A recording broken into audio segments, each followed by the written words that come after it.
get that light, so now we feel it in a fire. When I get those vibes, deep down, we bring the music higher. When I get that light, so now we feel it in a fire.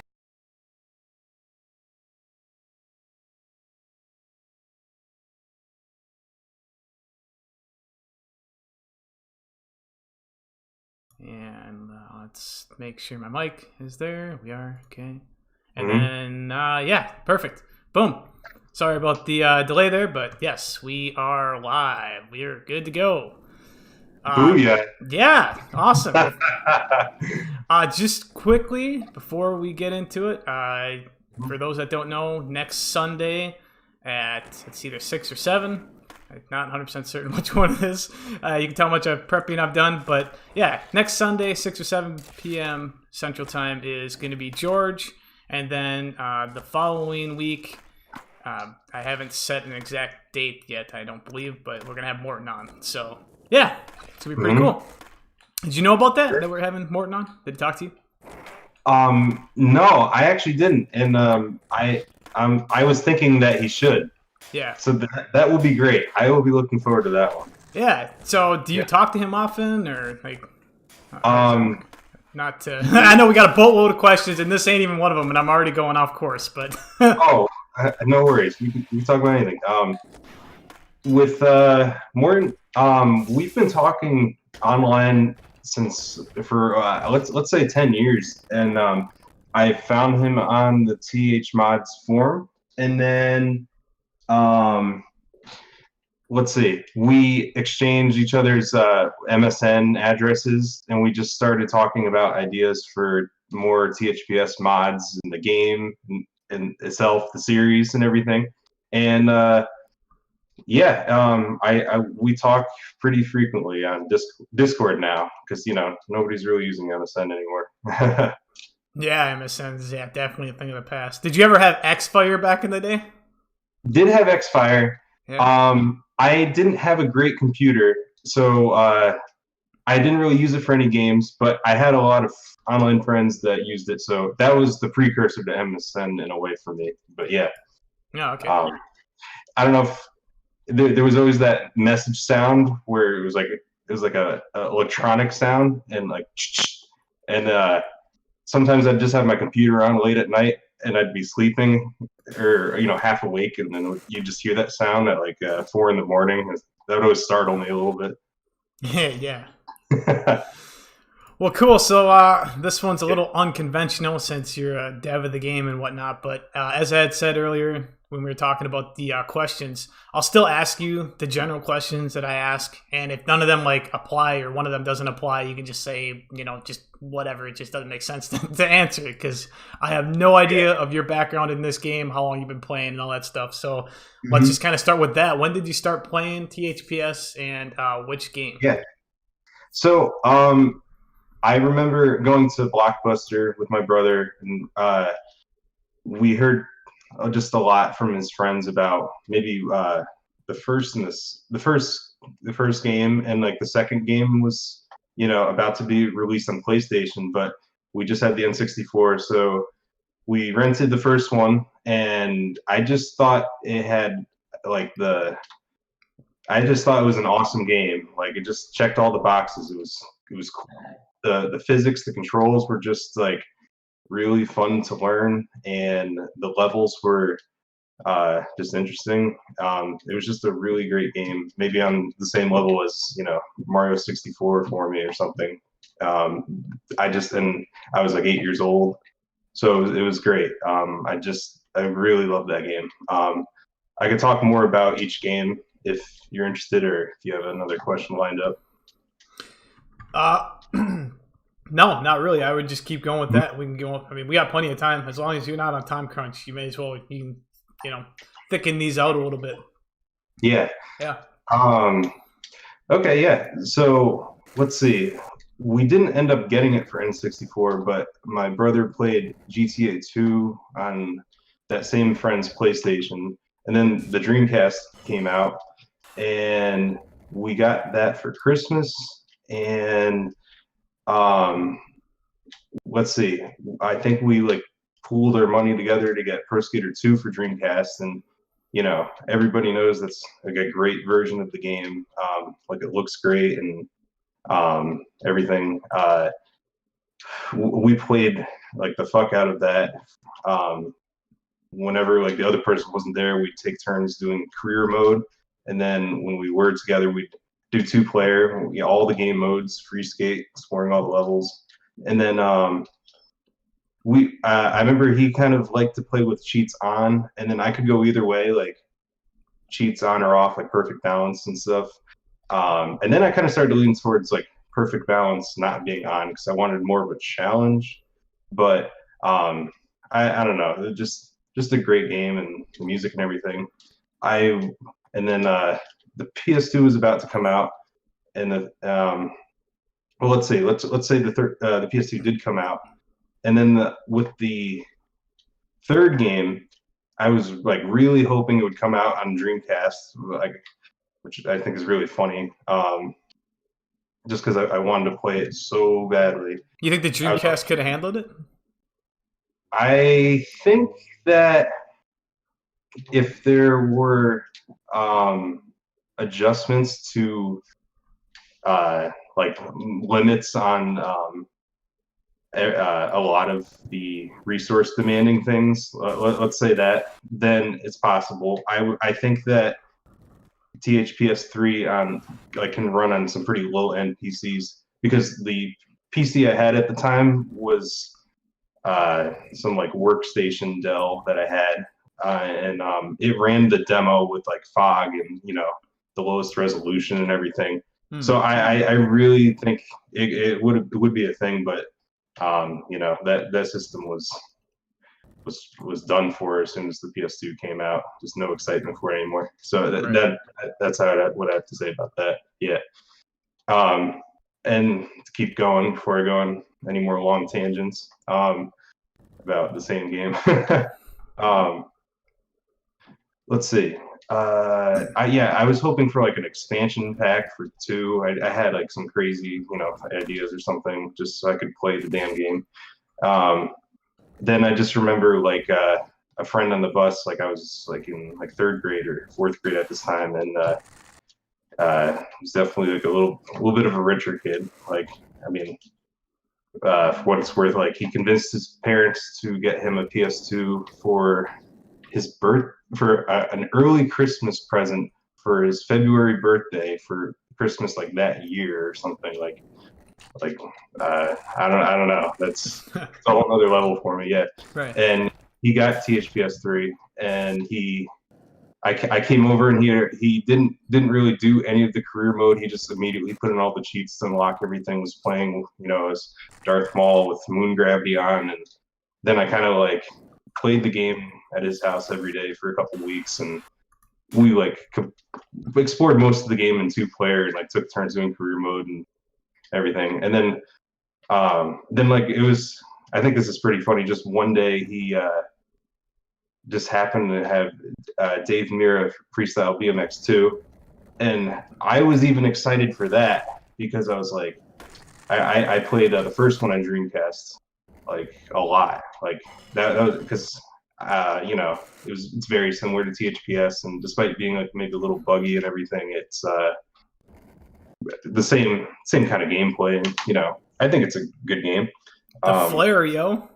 The flare, yo, yeah. That's such a cool trick. Oh yeah, all those cool Acclaim inside jokes and everything. He had it, and he was just kind of like, he thought I'd like it, but he wasn't as thrilled about it because maybe it didn't have the same like polish as like a THPS game. And I played that with him for a bit, but by that time, like his excitement for THPS3 was over. And then it was like August 2002, and we heard like on GameStop.com site that THPS3 was going to have an N64 version, and we went to GameStop, we pre-ordered it. I think we like surprised the clerks there that that was an actual thing that was coming out, and we got it. And my brother was just disappointed that it was just THPS2, but you know, reskinned per se. And I still played a lot of it because it was just all we had. Even though I was just kind of disappointed that, yeah, obviously playing a lot of the PS2 version that wasn't the same, but it's just, yeah, it is what it is. So And this then was wait, Tony Hawk 3 on N64? yeah, did you know about that version? I had no idea. I know that there was a PS1 version of it, and it was, yeah. Oh, well, what essentially happened was that PS1 version came out the same day as the PS2 and GameCube versions, and then at some point after a couple months, Edge of Reality, the group that had been porting the THPS games to N64, decided to do the third game, and it's just the same thing as the PS1 version, except they actually inserted like the bitmap graphics for the THPS3 balance bar, but all the other things from the other N64 versions carried over, like chopped up soundtracks. I think there's only like 6 songs in that version. I don't know. It's a it was kind of a botched rush job, but they just repeated the formula for porting THPS2 over. Anyway, Okay. I spent a lot of time with that. It's not even the most exciting thing to talk about, so I'm gonna talk about. Let's see. We did get a PS2 for that Christmas. My brother wanted Vice City, and I wanted Pro Skater 4 because it came out by then. And we both he didn't really care about Pro Skater anymore, and I wanted to. I really wanted it, even though I even loved all of the Grand Theft Auto games. I actually wanted 4 enough, so we couldn't agree on it. So we decided on getting like 007 Nightfire as a Christmas gift. That was an awesome game, though. It was an awesome game, and I actually am a huge GoldenEye, World's Not Enough, all those classic shooter games, and I love Nightfire. Yeah, really awesome. You spent a lot of that time with that too? I played the shit out of the multiplayer. Yeah. Cool. Yeah. Something to note about that multiplayer is there's not a lot of levels. There's like maybe like 8 or something. Yeah. Yeah. That's probably the one thing about it. Maybe that was kind of a rush job too, but I felt it was a good game. I played that a lot. And let's see. After that point, I think I picked up Pro Skater 3 at a used game shop for $15. Spent a lot of time with that. Then let's see. I would rent Pro Skater 4 because I was like in 5th grade and didn't have enough money to buy the game. I think I rented it from Blockbuster, and then I would stay up like I would wake up at 4 a.m. and play it for a few hours before my mom woke up, just so I could play it like undisturbed. I thought that the levels were great. It was challenging. It was good to break away from the timer and all that. I think that it is even a little bit better than Underground, except for the fact that, like, if I'm strictly talking about the career mode, except for the fact that there's no clear reason to do all these random goals. I feel like it was just really exciting at that time to play through the career mode in that game. Do you have any thoughts on 4? Maybe you'd like to talk about? Well, I don't know if you've listened to any of the podcasts, but Tony Hawk 4 is my favorite game in the whole series. Yeah. Yeah, I mean, by far. I know your handle. I just associate with that game actually. Yeah. Yeah. I don't know. It took me a long time to get transferred into this. Like, if this community was on Tony Hawk 4, I'd be playing Tony Hawk 4. Well, I can't even say that now though, because there's a lot of stuff in this game that obviously you can't do in 4, and when you add everything together. But yes, overall, I've spent the most time on 4. I've played that more than every Tony Hawk combined. Yep. Yeah. For sure. I feel the same way about Underground, and if if this wasn't really happening, if this THUGPro wasn't a thing, I would still be playing Underground 1. And I don't know. I feel like that is like my #1 favorite game. And then like my second favorite video game of all time would be like maybe Super Mario 3 or something. Just yeah, and it's strange because like if I'm gonna play a Tony Hawk game now, I'm gonna play this, but like it's not a real game in a way. I don't know. So if I'm telling people like I meet in real life or something like in real life, like what my favorite game is, I kind of like just start talking about like the mod and it's not like a simple answer. I don't know. But played 4 a lot, but I didn't actually even get it. I think there was like a thing at I was in middle school, like in 6th grade, and then let's see, at the high school, like the marching band was having like some like not a flea market, just some sort of fair to like sell things, and somebody was selling like pretty brand new PS2 games for like maybe like $20 less than what they were sold in stores. So Underground was like $30. And it wasn't like stolen or anything. I was just like, oh, cool. And I got Underground, and it wasn't Hollywood Video, was it? I don't think so. Okay, that's where I got mine, and it was like $20 off, like from everywhere else. So I'm just curious because it was a used game. Wow. It was rented, but yeah. Wow. I remember Hollywood Video. There was one a couple towns over, and I checked out a few times. Yeah, the Hollywood Video is the shit for sure. Yeah, right. Random. My bad. Let me start a trick attack game here. Just for fun. Let's see. Really enjoyed Underground, and like with the created modes and everything. Like, I think it did a really good job of even at making it seem it had more than like it had to offer. But if that statement like doesn't really make sense, then maybe it really did like offer everything. Like these levels.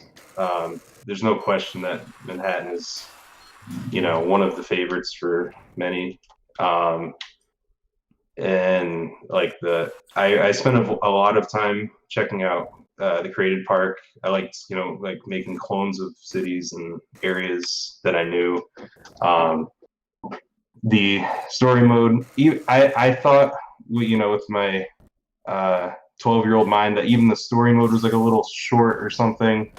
That I just kind of had similar thoughts to most people that like the driving physics weren't really the best compared to maybe Grand Theft Auto or anything. But what was there was just like I think for me it was just what anybody could ask for in a THPS game, and I think everybody that played games before Underground like kind of thought about off the board stuff like walking and all that, and I just thought it really had everything, and it's still my favorite if I had to pick one, and it was just that good. So were you playing any of these online at the time? So I'm just gonna get to that. So it was like March 2004. I was reading on TXO for a little while that people were playing online. I just saw that the online play option was grayed out, and I was like reading forums that people were playing online. I saw a creator review and all these parks, and people were really talking about it. So I got the network adapter March of 2004 and started playing online. I got addicted, I would say, and I was just like 12 or 13. Checked out everything I could, and online play was just like a complete game changer. You could just play online. It was my first online game. And like one of the great things is you could just a lot's been said where people don't really pay attention to scores, or maybe if they want to they can, but you can kind of drop in and out. I just feel like online play has always been like a very easy and accessible thing. And there's, great people to talk to and funny things going on. Yeah, so I loved it. I convinced my cousin to get like a long Ethernet cord and get a network adapter too. So I was playing with him a lot, and it was just like my number one game. Does he still play? I get him to play once in a while, but he's a little busy. He's had a few online handles. I've got him to play THUGPro a few times. His name was Skittles or Banana Biz. He was playing around 04, 05 on Underground and Underground 2. People may know him, but yeah, that's about it really. Yeah. Yeah, and then let's see. I got Underground 2 on launch, and I pretty much had the same thoughts as everyone else that the additions were a little wacky, unnecessary, and then like things that, and then someone on TXO back then said it best that like, why would they remove things that were like already there, and things like removing like special tricks or like abilities. I could say like wall plant or maneuvers. Like I feel like people just get used to them so much now when it's gone, and like it just kind of sucks. So like when you're playing Underground 2, you're like, okay, it'd be great to wall plant here, or like if you're in the park editor, you kind of miss some of the pieces that were removed, and that always just, I think, kind of leaves a sour taste in everyone's mouth. Like, why would things like good specials and everything like be removed? Like, yeah, that. But some good points about Underground 2 were maybe if even the levels are smaller. I'll change to a Underground 2 level.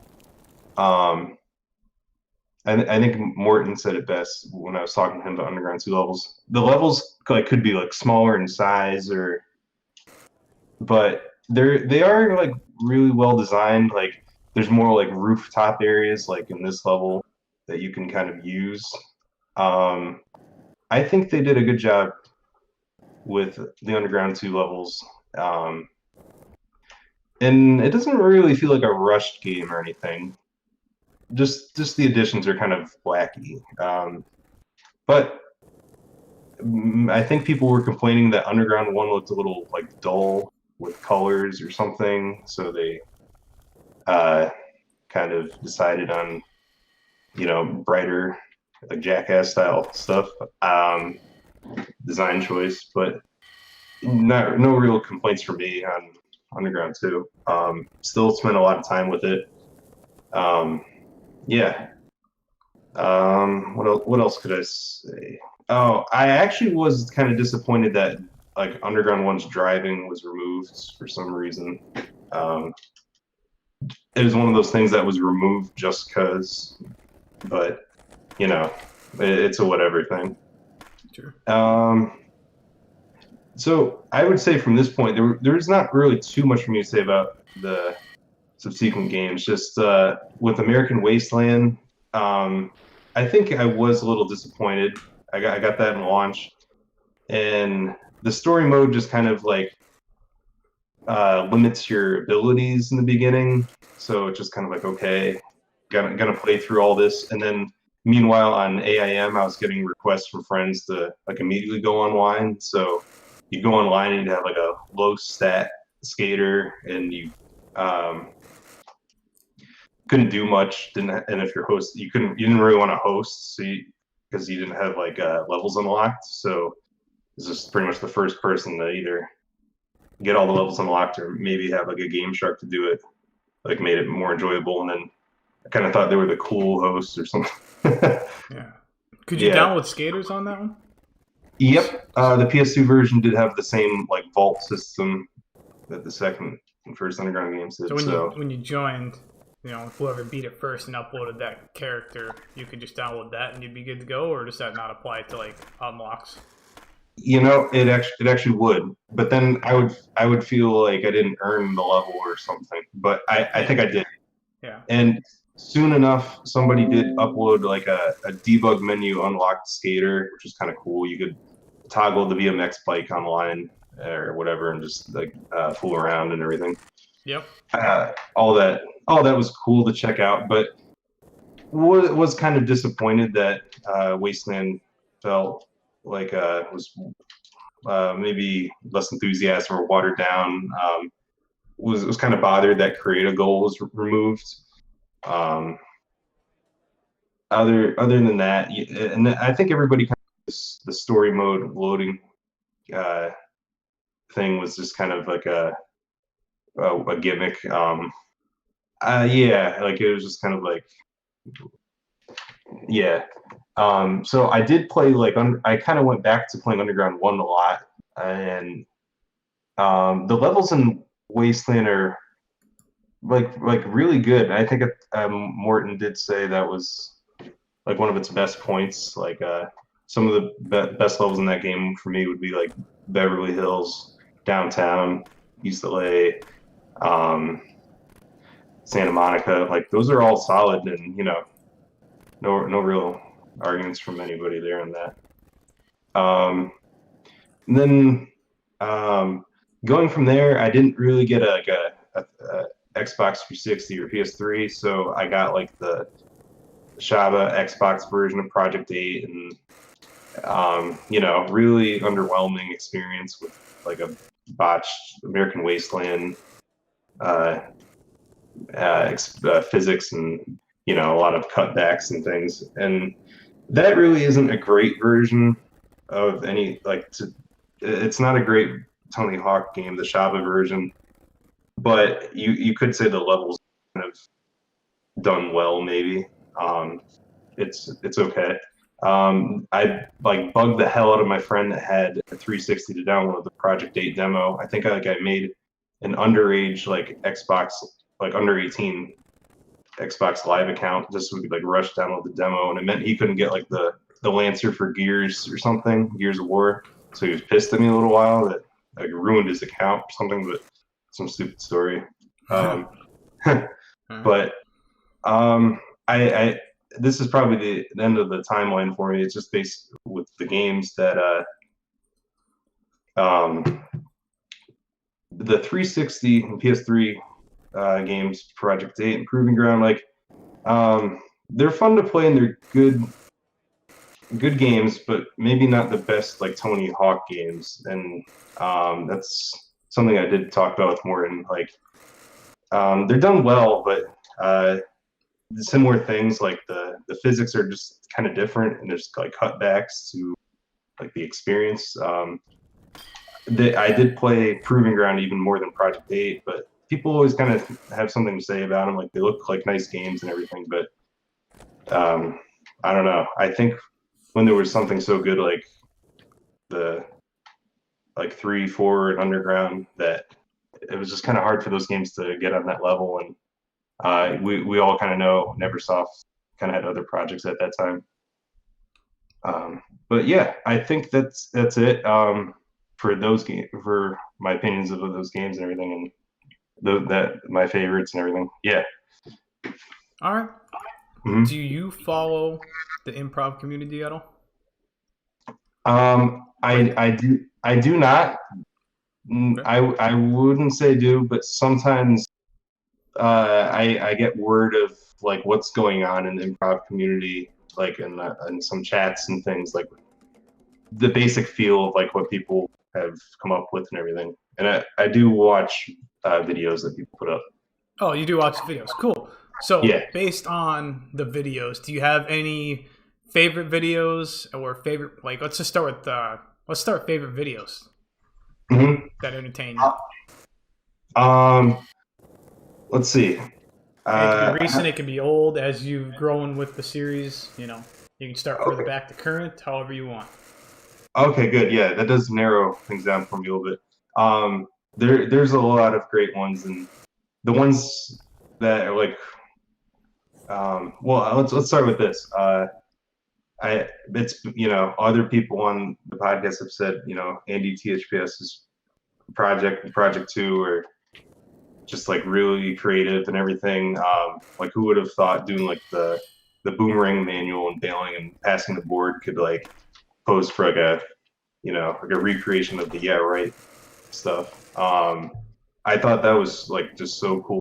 I think that got me that made me get a Win TV like capture card so I could just maybe make my own, and then people would do creative things like scale their cast down so they could like be filming someone and all that stuff. Like just all that stuff is really like creative, and then that kind of always adds like another dimension online play, which is awesome.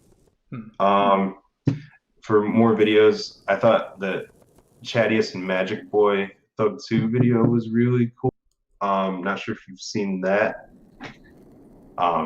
It's a really old video where they like made an adventure using created parts and like Microsoft Paint like drawings. And then this was like 06 or 07, just kind of hilarious stuff.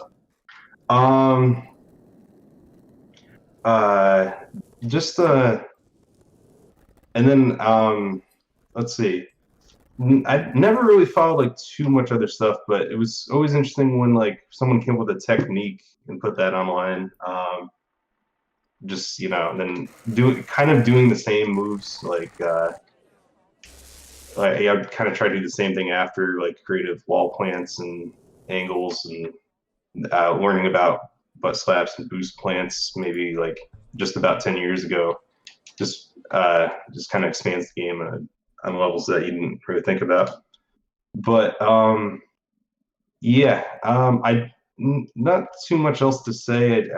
I follow like THPS videos and people kind of come and go and everything, but everybody has something to share, and I check out all of it. I'd probably like to do a video at some point, but I would say as opposed to like gameplay, I was always kind of interested in like modding more, which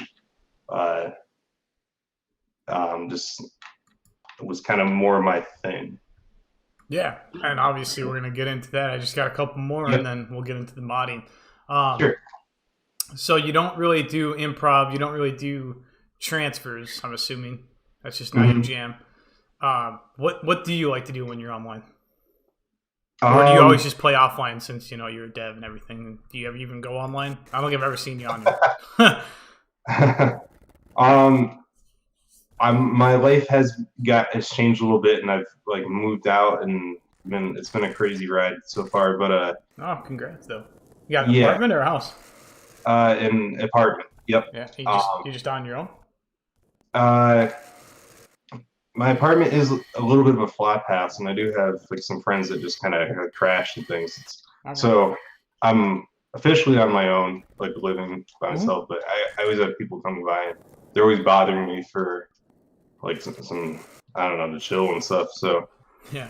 If I'm playing now, it's during like really like strange hours, or like I don't know, if people aren't bothering me for things, and I don't know. That's probably why I'm not on a lot yet. It's fair. What was so just when you're online or when you are playing the game, what do you enjoy doing? I would say for a couple solid years, I've been listening to like what people just will message me in the game, and they'll kind of talk about like, hey, is this coming, or maybe they'll talk about a problem with something new. And I actually really enjoy kind of feeling out what people are saying about what they want, additions or changes, and that kind of thing. So I just like playing online. I'll do the game modes, and I just like having a feel for like what people are saying, and anything like that. And people always kind of come up with like funny created skater designs and everything, or maybe custom levels, and I really like checking out what other people are saying about THUGPro. Cool. How many hours a week do you think you average doing THUGPro stuff? Whether it's playing or modding? Mm-hmm. Does it vary a lot? It has been very low. If any chance I'm just kind of by myself, I'll spend time. Yeah, but that would probably be like maybe like a 3 or 4 hour thing. Just kind of play for a little bit online on like really random times. That's about it, really. Okay. Yeah. Cool. Well, I think we're already about a half hour in or so. So let's start with the modding. So if you could start from the beginning, when did the idea of THUGPro come out, and when did you start working on it? I'll run. I can kind of run through it. I liked Underground 1 a lot more, so I worked on like a mod for Underground 1, and I just used the tools I found on THPS mods around like 09 or 2010, and just the tool to decompile the scripts. Just like to add anything new to the game. Like I figured out how to just like decompile the levels QB and file, and I just added an item for a new level, and I just loaded like a test level that had a street in it, and it's already in like the game. And then like I just set up the like notary file to just have like a couple models in it, like the floats from college and THPS4. I just like put together something like that, and then I just hosted a game and told people from THPS mods to join, like Morton and Robert, and that was just even exciting enough. It was just something to add to the game. And then I'm sorry, what game was this adding on to?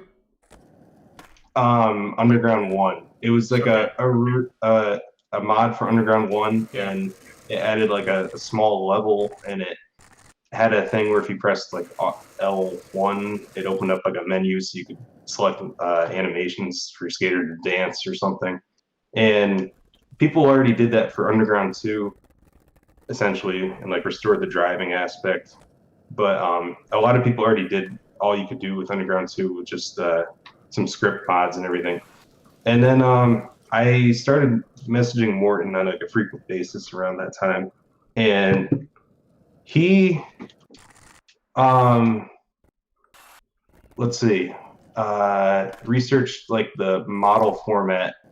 I think I pointed out that the collision format between Underground 1 and Underground 2 for like the King of the Hill crown model in a hex editor was like pretty similar. So he just took it upon himself to research like the scene model file, and in like 2012 he converted the Venice Beach model from Underground 1 to Underground 2, and with no like textures. And then we realized like he fixed something in the scene file so the same texture file from Underground 1 could be used. And then I just kind of gave him like some ideas on what would make it like more put together for like a mod release. I was like maybe so we converted School 2, and he put up like a teaser video on YouTube. And then I added like some additions, like the ability to change like the drop down button controls, balance meter stuff. I think the year before I worked on a mod with Antera.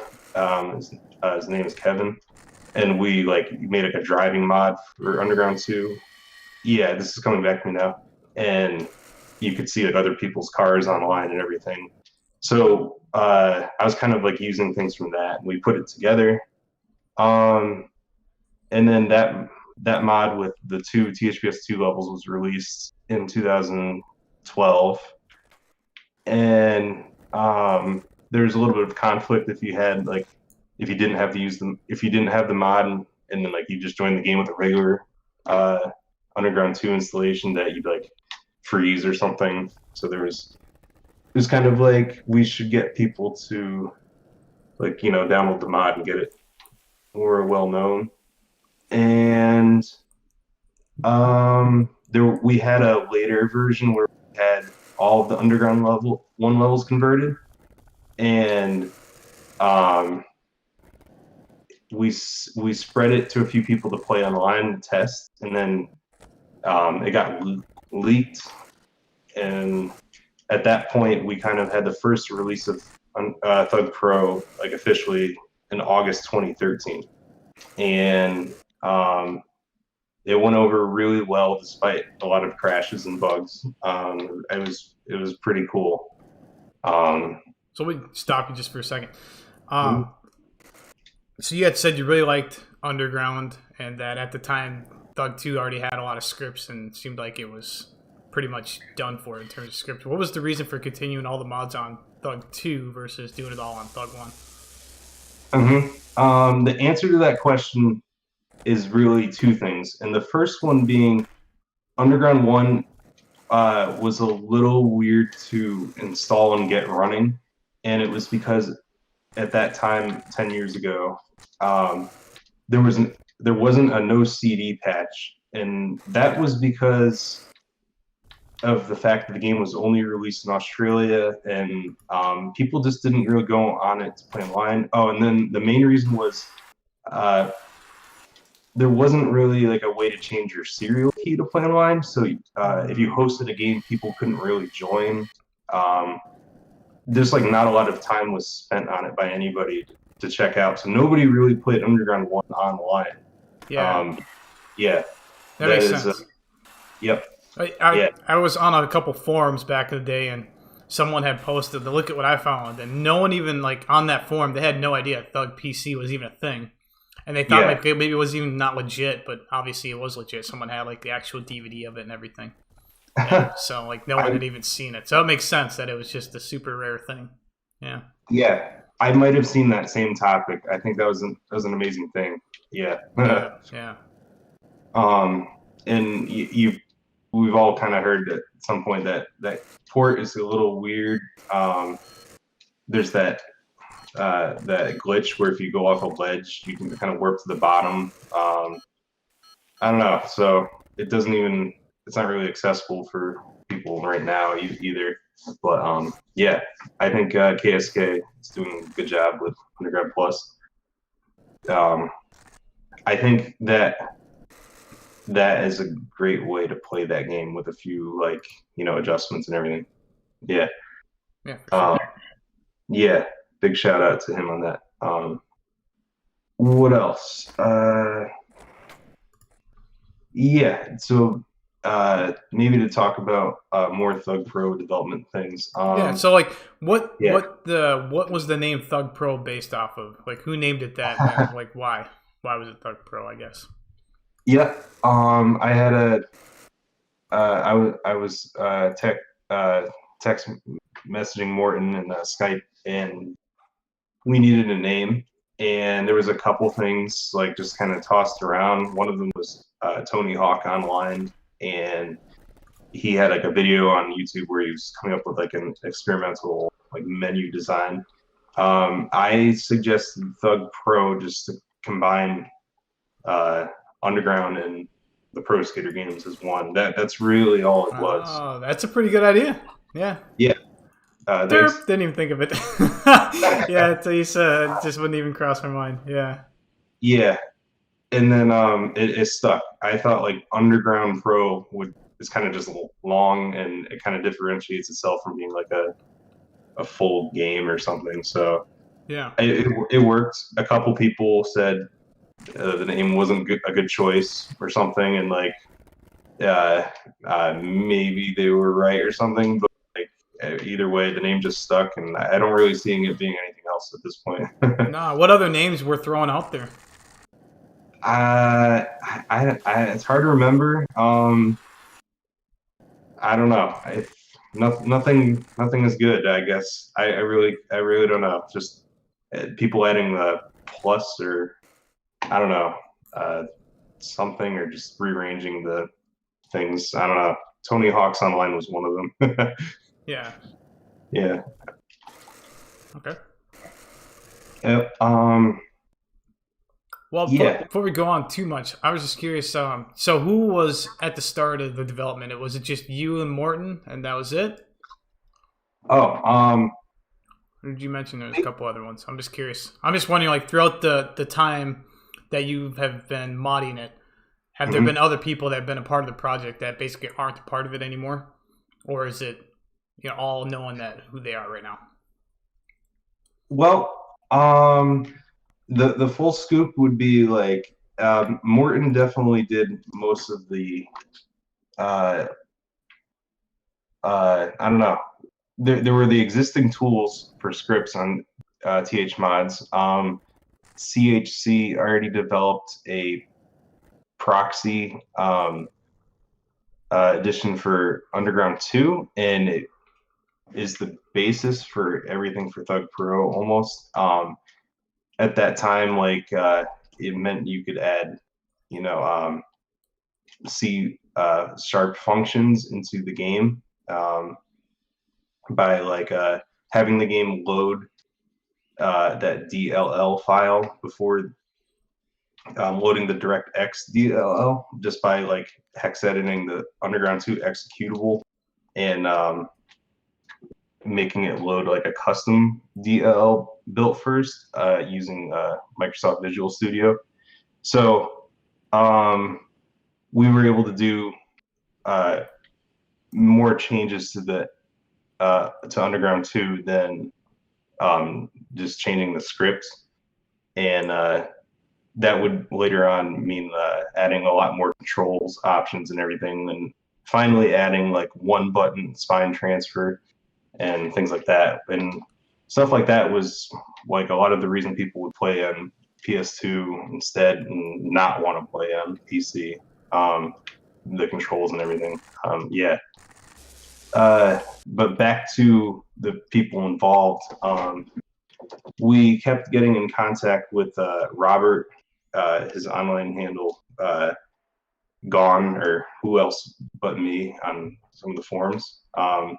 He already wrote his own tool to open up the pre-files, which are container files that hold all the assets for the game, like levels and images and things like that.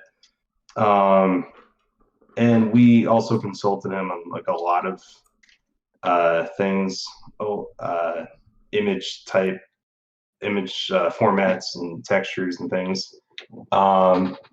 So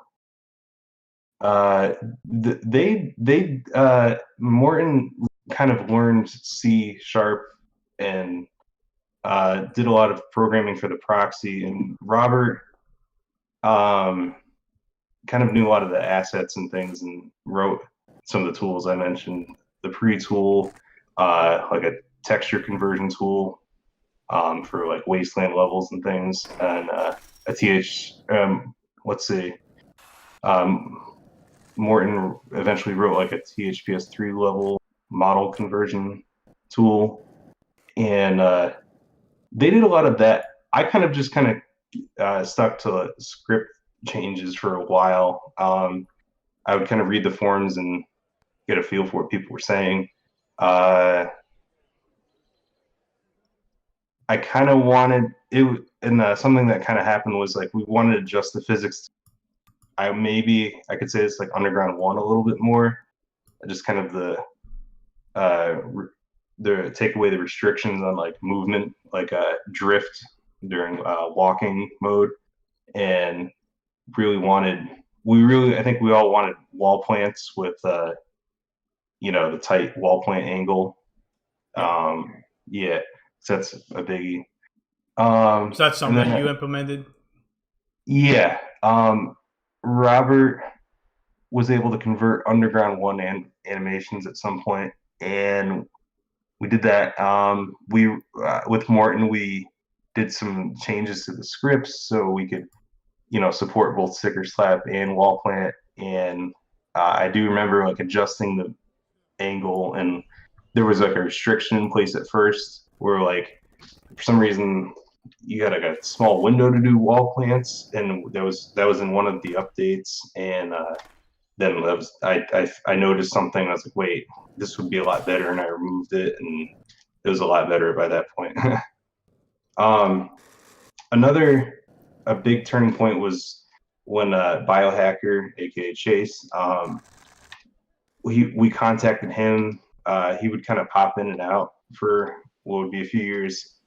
He really overhauled the whole THUGPro experience by writing like the updater that started at the beginning of the game, and I think one of the first things even before that was he like added windowed mode. It's kind of geeky, but it was really exciting to just have those things. Like it really made it streamline the whole process, and it made everybody kind of switch to THUGPro instead of just playing online on Thug 2 or not really knowing how to get the game running. That was pretty cool. And what hasn't been said about Biohacker, but his like expertise and his really came through. Yeah. Let's see. We also got in touch with kind of like a lot of people that ran the forums and things. Hold on a sec.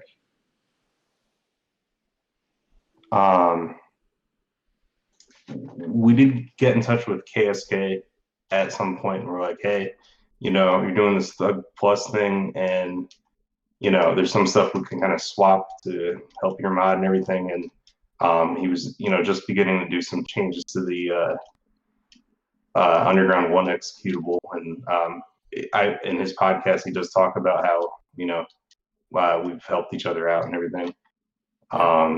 Yeah, we've also like listened to Crad and Skate Ace about what people have been saying about online play and everything. Is there a reason that you listen to them predominantly, or did you just know these people in advance, or? We have like a chat, and we've kind of just kept each other updated on those things. But we've just kind of reached out to them and everything for what's going on with THPSX and everything. That would be it. Yeah. Sure. Mm-hmm. So your priorities have been mainly the scripts and everything. What, like when you guys first started till now, what's always been the priority? Like, is it mainly just catering to like what their feedback has been and what they think should be implemented, or is this like an ongoing vision that you guys have that you want this to be? Like, you want like every level from every Tony Hawk game? Do you want like every function from every Tony Hawk game? Like, what's the long-term goal? Oh yeah.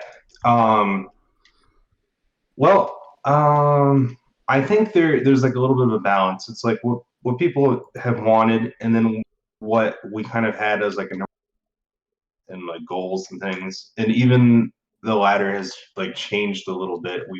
And everything, but we didn't really want to listen to every idea about what people had to say, because there's things that we kind of want to like keep kind of like more structured, like the physics and everything.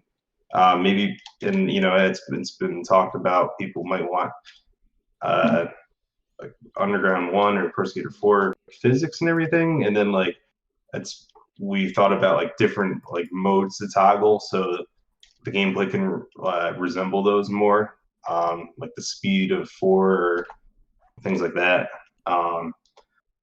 So it's been tricky, and we didn't want to really have too many options that you get into a game and people are flying all over the map and all that which has been talked about with boost plants and everything. Yeah. So it's true that I don't know, we can't really listen to everybody, but like there's got to be like a balance, so when you join any game, you just kind of like know what to expect. Otherwise, it just gets too weird. And then yeah, I feel like there's an agreement on like what are good suggestions from what people want to add, and then there's pretty easy things like the rest of the levels from Wasteland or the uh, remaining classic levels in 1 and 2 that haven't been added yet. Like for sure. Um, Definitely the rest of like the Project 8 levels. I'm not even sure what Morton would want to do with it. I think we will add the rest of the Shaba levels, but because the gameplay and the physics are better with the Pro engine than playing it in the original game, I would say. And then people were kind of thinking like maybe uh, the Neversoft version of Project 8, like those levels could be added, and then there's just a lot of endless ideas. Like, what if we had an open world online play thing for those and stuff? So it could get overwhelming, but I feel like it will come together, and the custom levels system is kind of, uh, uh, people can kind of make what they want to. So there's those things. For other goals for the mod, I think like the rest of the pro skaters from Wasteland, like those models and from 4 and things like that. I eventually there will be like an engine rewrite using the Underground 1 source, but there's really no promises for date or an expectation on that. I think that we're not really going to see an upgraded port of Underground 1 anytime soon or anything. So, like, I think that the mods in the community will really have to support that. Yeah. So that would be under the same EXE, so just update to basically a Thug 1 style of physics and everything. Is that what you're getting at? That would be the case, and without saying too much, that might bite me in the ass later. I think we would want to find like I don't know, maybe lean towards these physics more. Like the physics can just be like changed to like whatever. I'm not even really sure, but that seems to be the way to go, just because having the entire Underground 1 executable be built would open up a lot of opportunities for more expansions to the game. Right. Mm-hmm. So what's the next priority? What's going on right now? Like, is there anything you can announce that like the next update will get in on it? Sure. I know it was agreed with the group that wouldn't really announce things once it's agreed, but I feel like this is an exception. I hope I'm not getting in trouble. Don't get in trouble. say minor stuff if you can, or tease us. I don't know. Sure. Make like something that we have to decode. Yeah. Like, gotta go to Google and type in. Yeah. Let me take a minute to gather something here. A lot of this shit is totally off the cuff, so I didn't mean to hit you with some of it. So. Yeah. Some favorite things to mention would be, I think we wanted to check out the options to change the physics, like I was talking about before. Like, even if they're temporary changes, or either in the server options or in the game like setup menu, like maybe you'd kind of want a more like Pro Skater 4 King of the Hill style game where you like grind rails quickly to like gain speed. I think you know what I'm talking about, where if you like hop off a rail, you still maintain the speed. And like those Koth games are really intense. That's one of my favorite things about Pro Skater 4. Like temporary physics changes. There will another harmless thing mentioned probably be like a weather system to restore like rain and snow from Underground 1 functions. That'd be cool. Yeah. let's see. I think that okay. Can you like One of freeze Hawaii? Like if we look on the beach, can there be ice out there with snow? How cool would that be? that And then would you can be like like skate on it and shit. that would be an awesome thing. That would require like some Yeah. model changes to the level, but it's really not that difficult. Um, then like another thing for Thug Pro is like we could do like a million zany ideas like that, and they're either like hilarious or like more what you'd expect from like an official like release. And it has been like that. We wanted to do more like realistic changes, like it was like an official game as opposed to just oh, you can shoot guns in a THPS game now, like, or I don't know, like having a like temporary game modes like that. I don't know. Yeah. Um, but actually connecting to that idea is we wanted to add like a sandbox mode where it would be like a free skate lobby, but like driving might be like allowed. So in the online lobby, you could clearly see like a sandbox mode is like the lobby type, and so if you want to join a game and just do trick attack, you wouldn't like go to one of those. But if you want to do like more creative things like driving or like I don't know a zombie smashing mode, those are just some ideas and that we've had for that. And I think yeah, it's kind of like a balance between like the zanier ideas.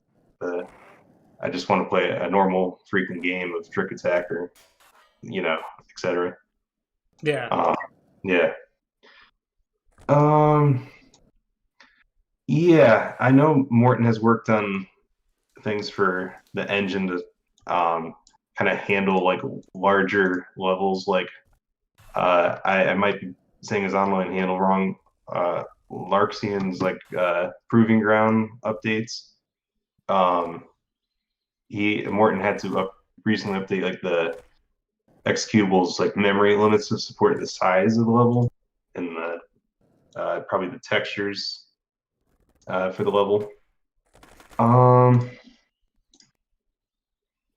I think we wanted more like holiday themed like things too. That we've always had a thing around Halloween for like pumpkin models to be in the skate shop. I think people appreciate that. So it's just a little like refresh and a remix of the mod, so it just doesn't get stale. We want to keep doing that. There's just been so many ideas for long term goals and more short term things. The rest of the wasteland levels will come, and there will be a like a bank drop ability. That'd be cool. Yeah, bank drop has always been a little controversial because maybe people found it quote unquote noobish or something, and then something I kind of agree with is like how that would affect levels prior to wasteland. And I've tested like the bank drop ability in all those levels, and like sometimes there's some conflicts like the half pipe in training or warehouse where if bank drops are enabled, then like you would in the the main half pipe in warehouse, that would mean you'd do like essentially a spine transfer onto the back of that, so it'd be like a transfer to bank. Whereas I don't know, like nobody would really want that, so you'd expect it to be a level out like Pro Skater 4 style maneuver, or so you'd land on the rail. So there's just a lot of different things and like ideas and things. I think the idea is that we would definitely have bank drop enabled in wasteland levels because that's how those levels were played and designed for. Make it toggable though, right? Yeah, definitely. Okay. We did want every control option to be toggleable, and there were times where I might have even made a change in the scripts or something, and it didn't go over well. There's been a lot of ideas for drop down about uh, like there's been different controls for that, and people would drop down swerve. I'm not sure if you've heard of that, where you do like that revert-esque maneuver out of a drop down, and Yeah. that wasn't that was a thing introduced, I think, in Underground 2, and like people want that, and then some people don't, and then there's certain situations where like people Morton like showed a video clip where that was like a good thing, and then there's other times where it just kind of looks stupid. I don't know. There's just so many potential like scenarios. So we've wanted like multiple control options for every like kind of situation. It has been said that's one of the best things about THUGPro. Like if you do want these things or don't, you can turn it on or off. No like forced changes or anything. Yeah. Yeah. That leads me to the Tony Hawk 4 boost blank, because everyone was like, you gotta mention it. So what was the reason for taking it out, and is it possible to still make it something that you could toggle on and off? I know you said you didn't want people flying all over the level. Yeah. So was that the reason? Short answer, yes. I think that like a lot of videos were made after that point where it just kind of changes the game, and I'm a little torn on it. If people want it, then that's how they want to play and everything. But if people don't, then like I don't know. It's a little, for me, it's a little too different than what I'd come to expect from playing the game. Like I don't know. I'd maybe say a little more like regularly, like because then you just have to do those things to maybe keep up with other people. It could be argued for, debated for. I think that there should be some limits placed on those sorts of things. I would just have to stand by saying, don't really want people flying all over the map, and if that gets memed or something, then so be it. But so I think it was Wes that had asked me. So a toggleable option, would that still be something you consider? I will consider it. Because you'd be the one that would do it, right? Because you're like the script god. You're the one that can like implement and change all that type of stuff. Yeah. We'll see.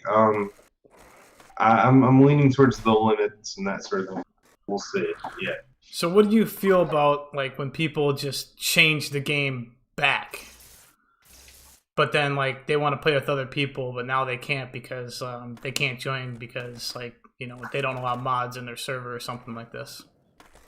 Yeah.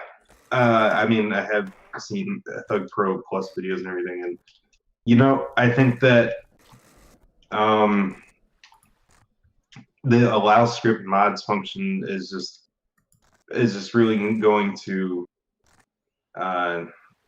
be that. I mean, if it's not in the main THUGPro game, then like people can do the mod, and I think it's funny at that point. It's a mod of a mod.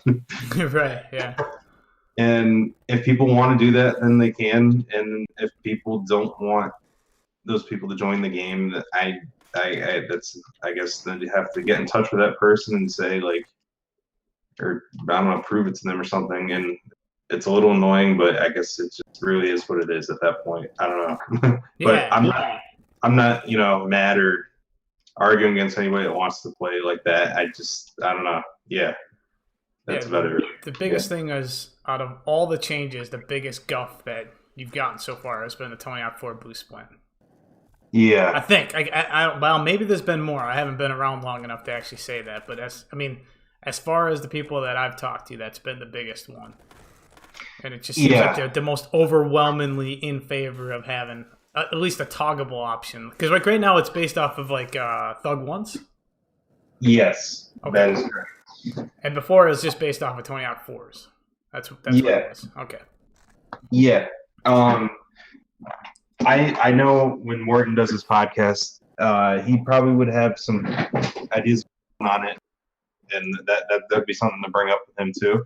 And I think that it's been there's been a couple things we've done where we've made a change and then people have gotten used to it, and then we kind of maybe realize something about it, and then we make another change. And when we make changes, we want to like be pretty certain it's a good idea, because then when people get used to something and then it's gone again, it's like, I don't know, really it bothers people, or just like we don't want to force changes and things like that. I guess there's just a few things that like should be done, but it's a little difficult, to think about. Yeah, I mean, because now you got like, if you don't want to do a Tony Hawk 4 boost plant, you would just do a Thug boost plant, which could theoretically go ridiculously high too. So I just didn't know if it was just irrelevant making that there then taken out, because now there's no ceiling cap, right? Or it's like ridiculously high. I believe it was removed. I'm trying to think of when I saw that in the GitHub changes. Yeah, I think you're right. Yeah. Yeah. So like what I think what a lot of people were like, well, it was dumb because now you can't do Tony Hawk 4 style boost plan, which is substantially easier than the Thug 1, whatever type of it. But you took the ceiling cap out. So it's like, it would have been like amazing for like the improv people to have that ceiling cap different where you can go higher plus have that. But again, it would be controversial to your view of it, of not wanting to fly around the level. But I think I would consider having like the toggle option. Like I just because if you don't want to force the changes and that's something you guys don't want to do, it might be something. It might be something to consider. I'm just saying. Fair enough. Yeah, I think I'll bring it up. Yeah. And I don't want to be an ass about it. I will say that I had someone made a mod of it. Like literally the only thing they changed was the Tony Hawk 4 boost plant. They kept everything else supposedly. I don't know. Supposedly. But they supposedly just changed that. And then I had that on there. But then like every lobby I wanted to join was like, can you allow us to toggle like scripts or something? And it just like, it's got like a sour taste, Like this guy's using scripts now. He's not using vanilla THUGPro because everybody loves vanilla THUGPro, Like 99.9% of people love just vanilla THUGPro. So that's why I was like, well, shit. So then I ended up just going back, and now I don't even use it. But there's some stuff that like I want to do that's going to require that. So it's like I just gave up on those. But if I ever went back to toggleable option, I'm going to like try to redo that stuff. But that's the improv community, which leads me to the next question. Okay. Yeah. Sorry. Fair enough. Cool. I think this was another question, and I'm not even to their questions, but I got to mention this because it kind of suits right now. So how many downloads do you guys get, roughly? Do you know? Oh, Is that something you can keep track of? Because what we're wondering is, so you're trying to, like, if you don't want people to fly around, you're kind of catering more to, like, people that would have played Tony Hawk back in the day, and they're not flying around, right? Yeah. So we're just curious, like, if you're going to be more going that direction, how many of those players are there versus players that are actively playing online? Like, how many are playing offline versus online? And, like, out of all the downloads that you get, like, is there any way of even knowing that? I think Morton may have that statistic. I don't want to pin it on him to find out. I think there is a way on the. I'm not going to be able to pull up right now. I think that could be looked up. Maybe he can produce that. I would say that I think that almost everybody that has found out about THUGPro has mainly played online. It's pretty clear that the main focus is the online play. And everything. I mean, there's been some people that have messaged and say they mostly play offline and everything. Like just a few people, but they still like find ways to message or contact us on like TH mods, and they maybe there's been someone that's younger and they like make the skater like move around and like dance or something. I don't know. Make like movies and things. I think a lot of people do play online and everything, but yeah. Where was I going with that? Yeah, the online play experience has been like the main focus, and then putting all the assets together has kind of made THUGPro. Was there something I didn't really answer with the question? Not really. I guess I was kind of pushing more towards the decision making, and if it's more based on like the offline versus online. But obviously, it's definitely more focused on the online as a whole. Yeah, Yeah, yeah. got it. Mhm. So since you've been involved in this project, what was like the biggest challenges that you've had? Like what? I guess two things to I guess answer would be what was the most time consuming and what was the most challenging, or are they both the same? Um, you know, it's kind of been like the decision making for what people have wanted, and there's like the clear answers, like more things, and it has been like the community, like feedback. Um, let's see if I had to name like a specific thing. Um, uh, Like in terms of what you've changed to the game, what was like? Let's say someone gave you feedback and you implemented that. What was the most challenging thing that you've done that's just taken a lot of time and that like you definitely left your comfort zone doing that because it was more difficult, or maybe you needed like different tools that you're not used to using? mhm. um, let's see. There would be a lot of things that would be started and then we wouldn't finish because there'd be like a limit on the executable.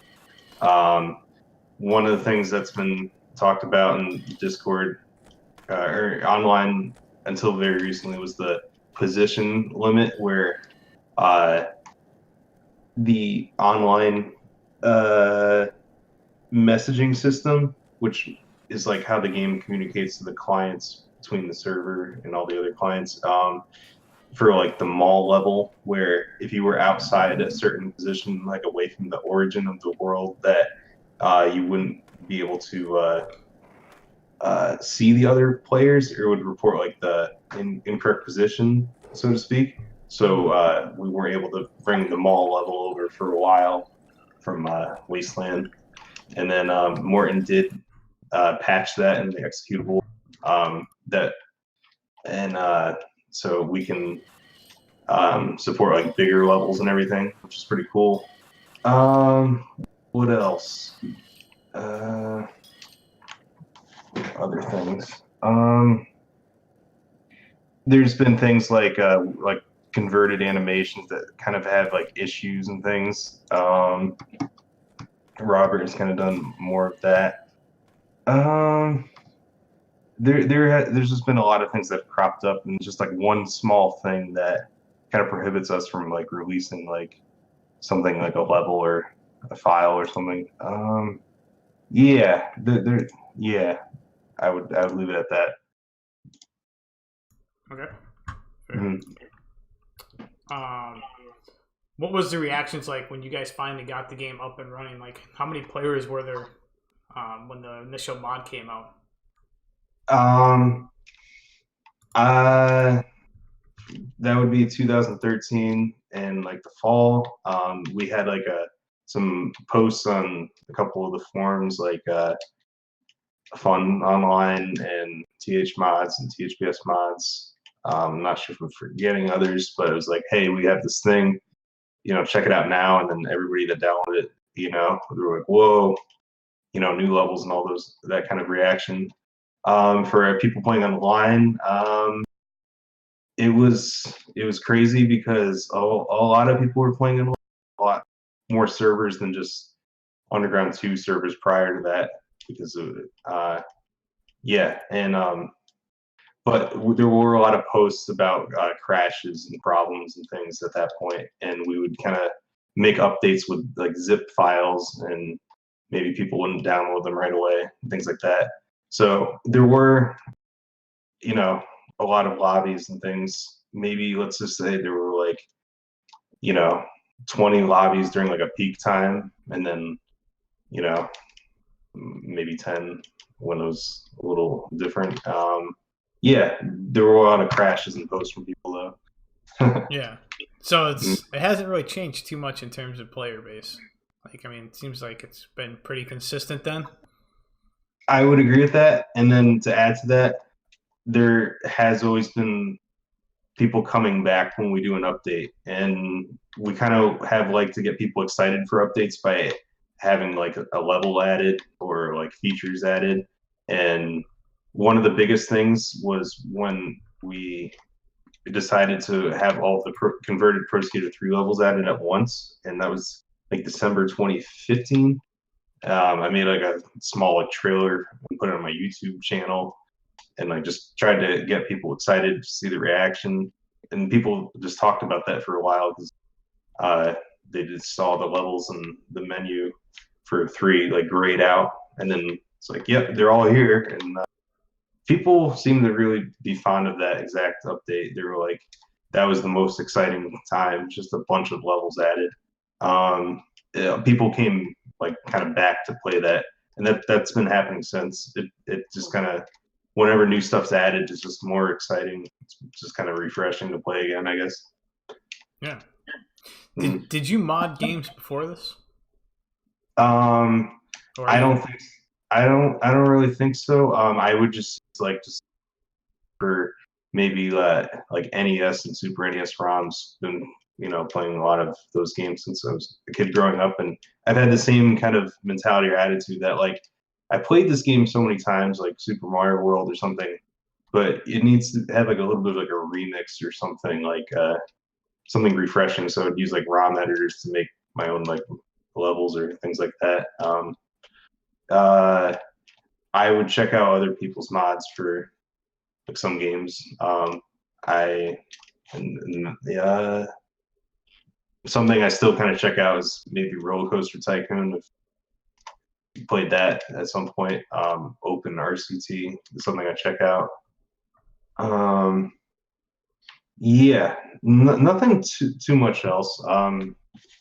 Have stuck to Pro Skater a lot for, I don't know. Yeah, going over like friends' houses. It was just a game that nobody really paid like much mind to, and then like I would be like, let's play it, and then I think everybody that's been over someone else's house that's played online, their friends have been like, whoa, like how are you so good at this or something? It's crazy how much that happens with Pro Skater. Yeah. Did you ever get into whoring back in the day?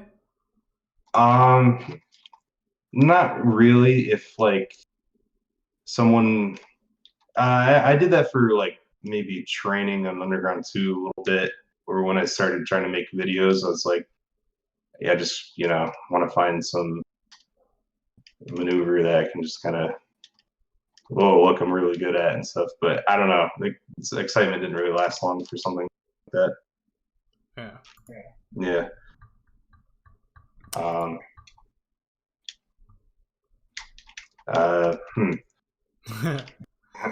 I think that is pretty much what I have for my questions. Cool. Yeah, that pretty much, as far as, I mean, unless you can think of something that I forgot, I'm just kind of going through here. What programs are used to create the game? Okay. I'm just curious on that before I go on. Yeah. The tools that Morton and Robert have made for the actual assets have been made by scratch them, for the level models, the levels, the models, the textures and the images, and they've used like Visual Studio to make those. I'm gonna take a quick look here.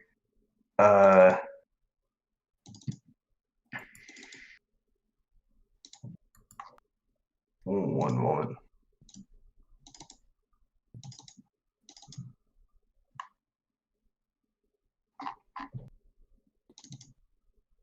Yeah, they've wrote tools to handle like the conversion of different levels and those assets. There's like a batch process, like a batch file that like runs all those programs and build a THUGPro in like a few seconds from for the dev build, So it'll, with a command line call on those programs to build it. And then we commit all of our changes to a GitHub repository, and sometimes we revert some of the changes because we discovered like there's a bug or glitch or it wasn't too well thought out. Definitely interesting, like the debate we have in that. Like, and sometimes it's a little disappointing to go back on something we committed. Yeah, and something that is brought up is how people might want THUGPro to be like an open source project, but we have wanted to protect like the online gameplay, and then that does tie back into the community mods and things. I don't think it's really ready for like an open source exploration, like of all the changes we've had and everything. But I think we've helped people that have asked like how we've done things, and maybe they've wanted to do something themselves. So we can help them, but not really ready for the open source aspect of the project yet. And what specifically was the reason? Just the online? Yeah. I know it's a question Source asked, so I mean, if we can answer it now, that works perfect. Yeah, exactly. It's just kind of to protect like the integrity of the online play. Yeah, and it was discussed a lot in our group. I wish I had that discussion because they brought up good points. I'm not gonna be able to find it now, but yeah, the online play and kind of keeping it unified for everybody. Cool. Mm-hmm. Yeah.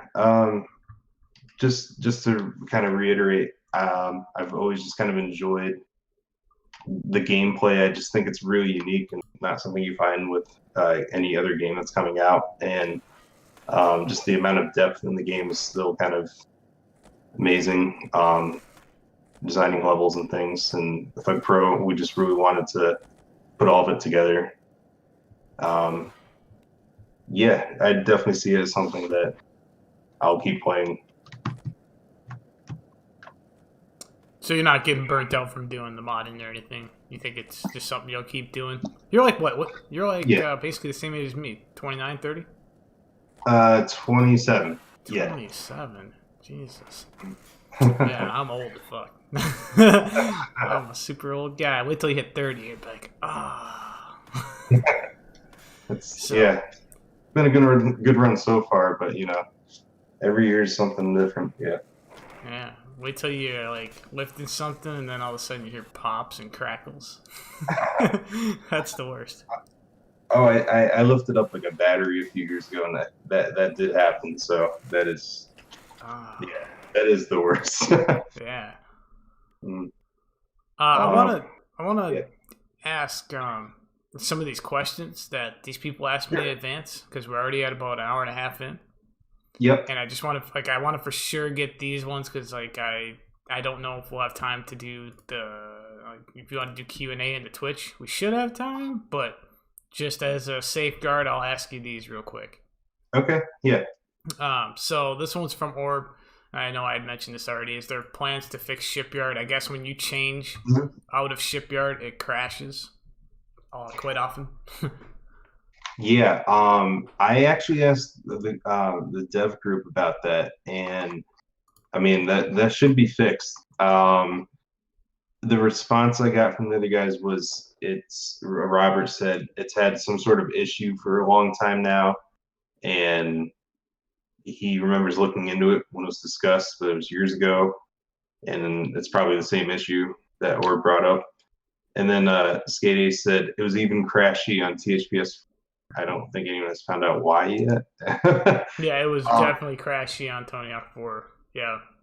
That's so weird. I don't really know what it could be.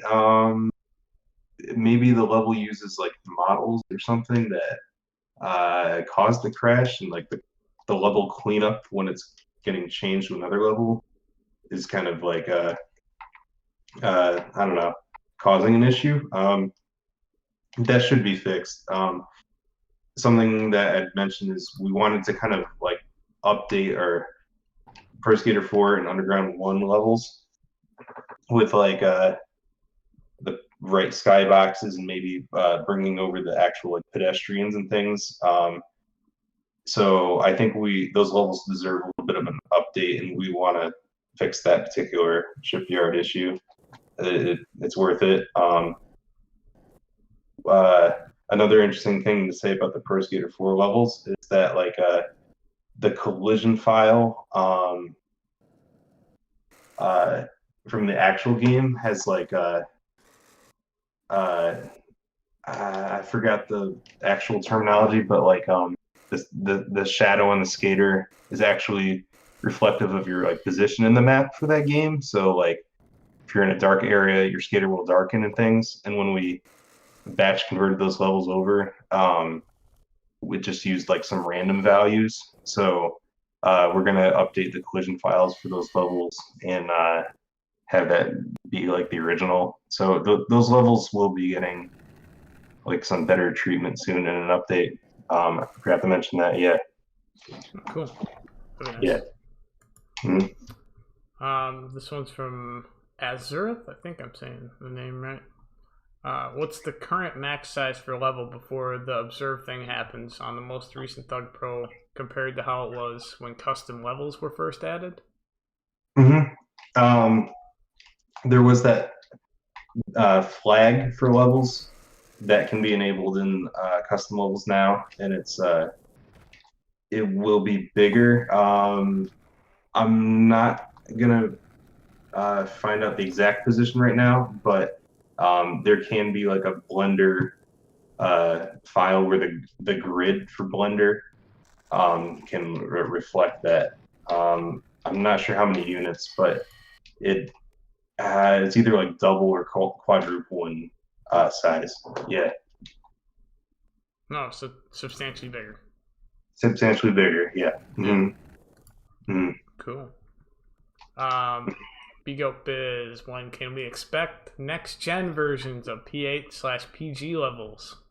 I know we were talking about that kind of earlier, but do you guys have a timeline on when you want to bust out more levels? For the next gen versions, I know Morton, like just for the hell of it, made like a model converter for that, and then people have also been able to get the textures from the models and levels from those games. It could be done, and I don't know. It's not really been like an expectation yet. Like we haven't really said we do it, but I think it would be cool to check those levels out and this engine's physics and everything. Yeah. So no definite plans on that, but I'm sure it'll happen soon enough. Cool. This one was for Vega.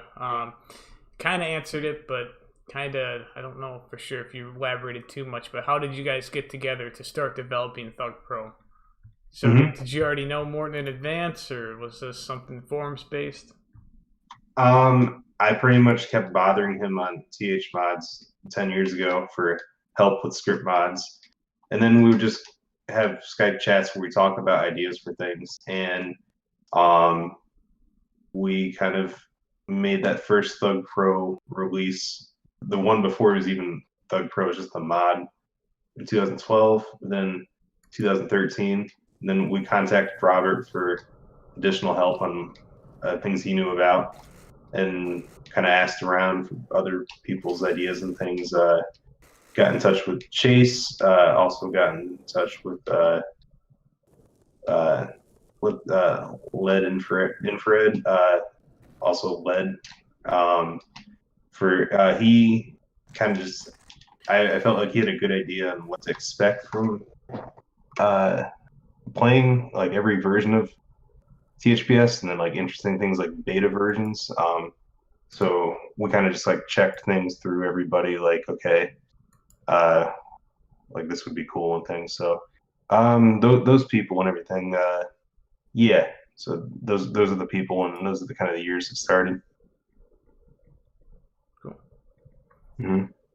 This is from Shane. How often do you play THUGPro to enjoy it?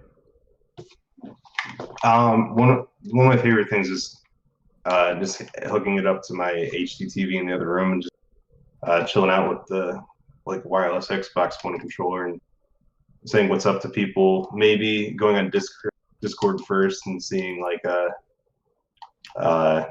maybe talking to like even Biz or let's see, too many names to mention, but I'll get in touch with someone. I'll kind of hear like what they're thinking about THUGPro, and I'm like, all right, let's play a couple games. And usually just late at night when like nothing is going on. Just at this age, just so much to do and so much to handle. And if you're sick or if you're for some reason things are quiet, I'm always down to play and catch up with some people and I've just known everybody for so long. It's great just to know people to play online with.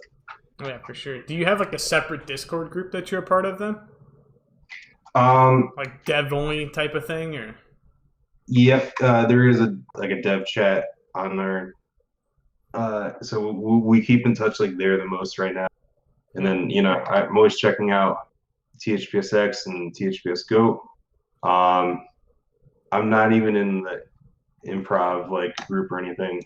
I need my invite, but I'm always checking everything out.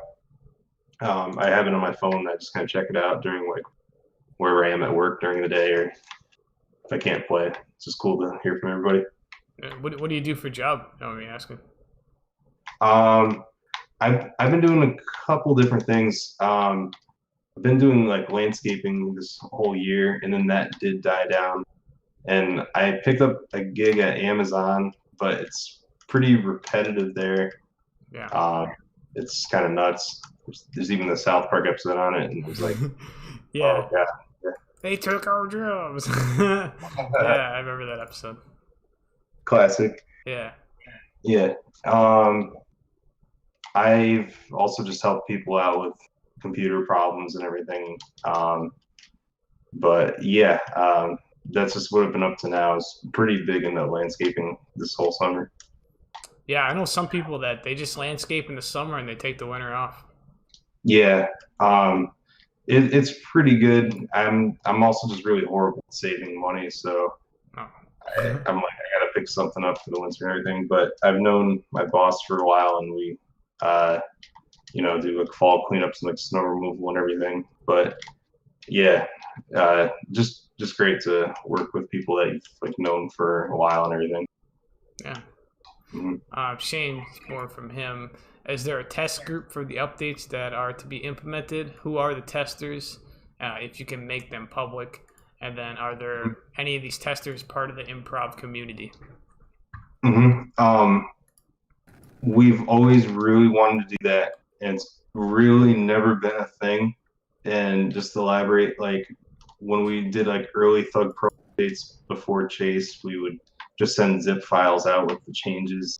And we had like some testers, and then we actually have a system for our builds that we can have like a test build, and like that could be sent to people. And then that was even more developed recently by Morton, and then we haven't even got around to making that a thing yet. It's just been like a lack of time.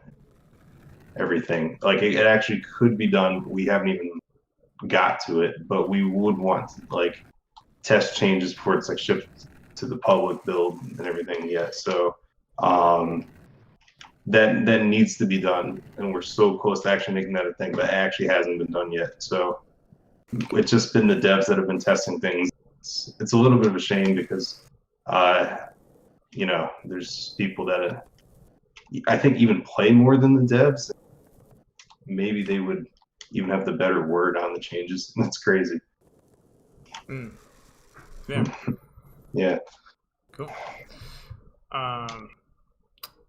This one's from Source. Are there any major / important tasks left unsolved that could be explored when it comes to modding the game?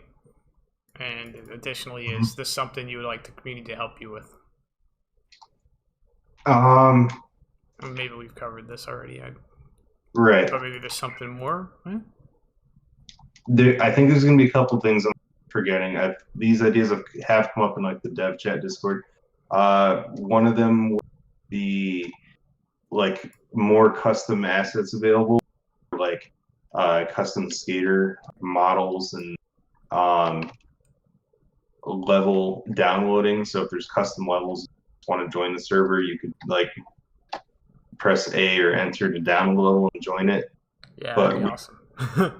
Yeah, that would be great. And then there's a little bit of like okay, what if people put up like raunchy things like images or just like weird stuff, and like you don't really agree to see it before you join the game. So that is something that has been talked about. You know, people.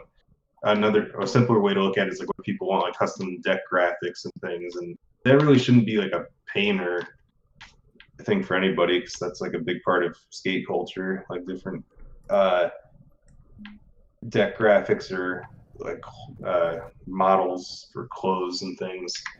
But you know, the weird raunchy or whatever stuff is also kind of a thing. I don't know. So that would be a big thing for me. I'd want that. Ability to download that stuff on the fly. You know, maybe an expansion on the amount of players that can be in a room. Yeah, how hard would that be to do? I think that will be a change when the source for the Underground 1 executable is used as like a basis. I don't think it's able to be expanded right now. Yeah, but that would be freaking awesome to have like 64 people in a room or something. Yeah, I mean, even if it was just like, you know, 4 or 5 more or 6 more or whatever. I mean, would it be hard to implement, like, let's say, you know, 16 players? It'd be double? I think it would be the same, like, amount of work and, like, the concept, but it should be done. I'm in agreement. It should be done at some point. Yeah, no, I just don't know how hard something like that would be to do. I don't know the first thing about it, so. And just a few other quick ideas. I think it would be great to have like a lot of HD assets or something. Like, so it could look like next gen Project 8 and Proving Ground, and then maybe and then like new animation. That would be really cool too. That hasn't been really fully developed yet for new animations, but to have like new tricks and new specials would be pretty awesome. Cool. Yeah. Yeah. Is there a way to implement grapple grab from Tony Hawk 4 on here? When animations from 4 are converted, that should be a thing. That was a really cool special. Yeah. Yeah, I got a lot of people that are like, "Hey, ask me about that." I didn't even jot their names down, but it's been like this thing like that's like the coolest trick, and I'm like, yeah, I'll ask him, but I don't know how hard that'd be to put in, you know. I think it will happen at some point, but we haven't converted animations from 4 yet. So there's just been a few animations from 4 that were left unused in Underground 1. So those have been converted, like Misty Flip and things. And we needed that. That's, you know, everybody's favorite special. I'm allowed to speak for everybody for a second. Yeah, Misty Flip's badass. Yeah. I'm definitely forgetting like a million things about what people want. I think if we've thought of it, other people have thought of it. I don't know. I feel like there's always a universal train of like, ideas and things. Like, you know, I think everybody's thought about like the available players in the lobby and things. Yeah. So it kind of goes back to that. Yeah. Going from Seawalk, what are things that could be done but won't be as a matter of law, like copyrights, not being a part of original TH games, licenses, etc.? That would be like technically possible, but will be left up for other reasons. Yeah. I mean, I think there's 2 things with that. One is like the mod's in a little bit of a gray area. Like, it uses assets from other games, and the game is, relatively old, and there's not like new pro skater games really coming out anymore. So I think we've wanted to keep additions and things like tasteful, and it's a video game, but we wanted to make it like authentic to skate culture and how THPS games would be released. So we didn't want it just to be like completely video gamey with like too many characters from other like video games things. Just kind of keeping like an authenticity to other THPS games is kind of the key. And then for the legal side of things, like it's it's a mod as far as the legality goes. So I think we just kind of so really it's just keeping the like we wanted to keep it to pro skater assets and things like that. And if people want to do model and level ports from other games, there's the custom levels stuff for that, and people can do those things if they want. Yeah, I think that is how we're kind of looking at that. Cool. Mm-hmm. As far as you know, there's never been someone from like Neversoft or Activision that was like, "Yo, you can't do this" or something. No contact like that. There was like a shout out or two, Neversoft devs, and people know that Andy himself plays, which is great. No word from Activision or anything, just some shout outs from NS devs. That's about it, really. Cool. Mm-hmm. This is from Dodeman. It seems implied the long-term goal would be to add every regular level THUGPro Mod from THPS 1 to Project 8. Is that truly accurate? If so, roadmap, we kind of already covered that. But what order, I guess, because you just wondering what order. So you're going to release all the Thaw maps and then Project 8? Or I think our next priority are the Wasteland levels, fair to say. yeah. I think people will be stoked for Beverly Hills and downtown. Maybe not so much like Skate Ranch, but or maybe there are Skate Ranch fans out there. But yeah, and Casino, I think it's cool. Casino is very cool.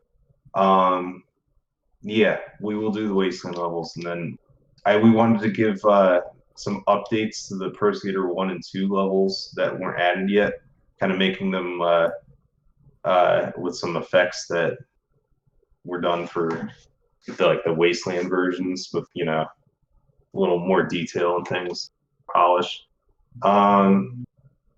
Yeah, and then there was kind of like what we were thinking about for the Project 8 levels. The Shaba versions are like okay, and the next gen versions might not handle too well, or the HD textures might not really sync up to the rest of the series stuff. We'll have to think about that, but we want to include them. And then the updates by Larksian to Proving Ground, Philly, Baltimore, and maybe DC eventually. I don't think those can really be beat. I think those are really, really cool updates for the Proving Ground levels. They combine all the areas together, and those are the best way to play those, I'd say. Yeah, I think it's Idiot that's making Beverly Hills, and even another one I can't think of. I haven't played them yet. Have you played them? I saw it uploaded on THPSX, and I didn't play it yet, but it is really cool. I think that while we will release American Wasteland levels, I think it's cool.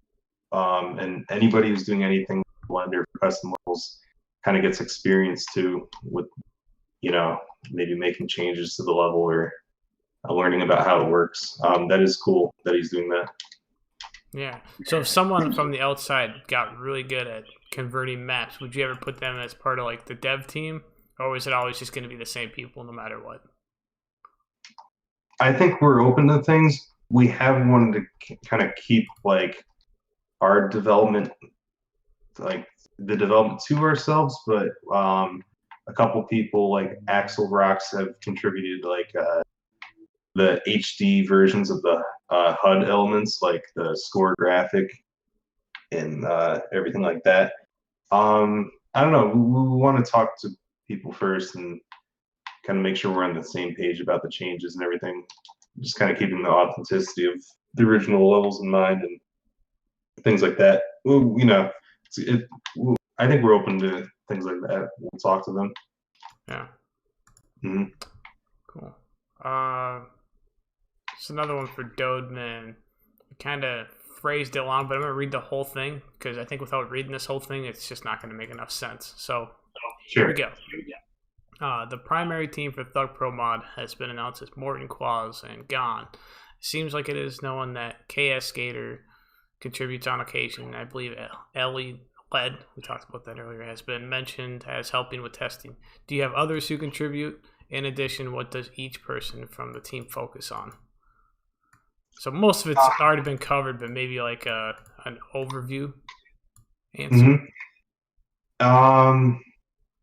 It has been covered. I would say that, yeah, the people mentioned have done those things. Hasn't really been too much else. We do kind of rely on like the feedback from updates for testing and everything. Yeah, there's been things that have changed that people have, disliked as mentioned, and then there's been other things where we got good reactions. We do kind of have a community, we hear back from them on things. Not sure if I'm really forgetting anything, but shout out to Dode for staying with the community so long and from the creator review days and being around now and everything. Long term guy. Awesome. So Freddie, we kind of touched based on what Chase brought to the table. Is there a way to summarize just everything that he had done, like just a bullet points of what was done? Sure. That's Biohacker. Yeah. Yep. Chase, just like a really amazing person. Just like his development. Basically, I did talk about it, but we're sending updates out in like zip files.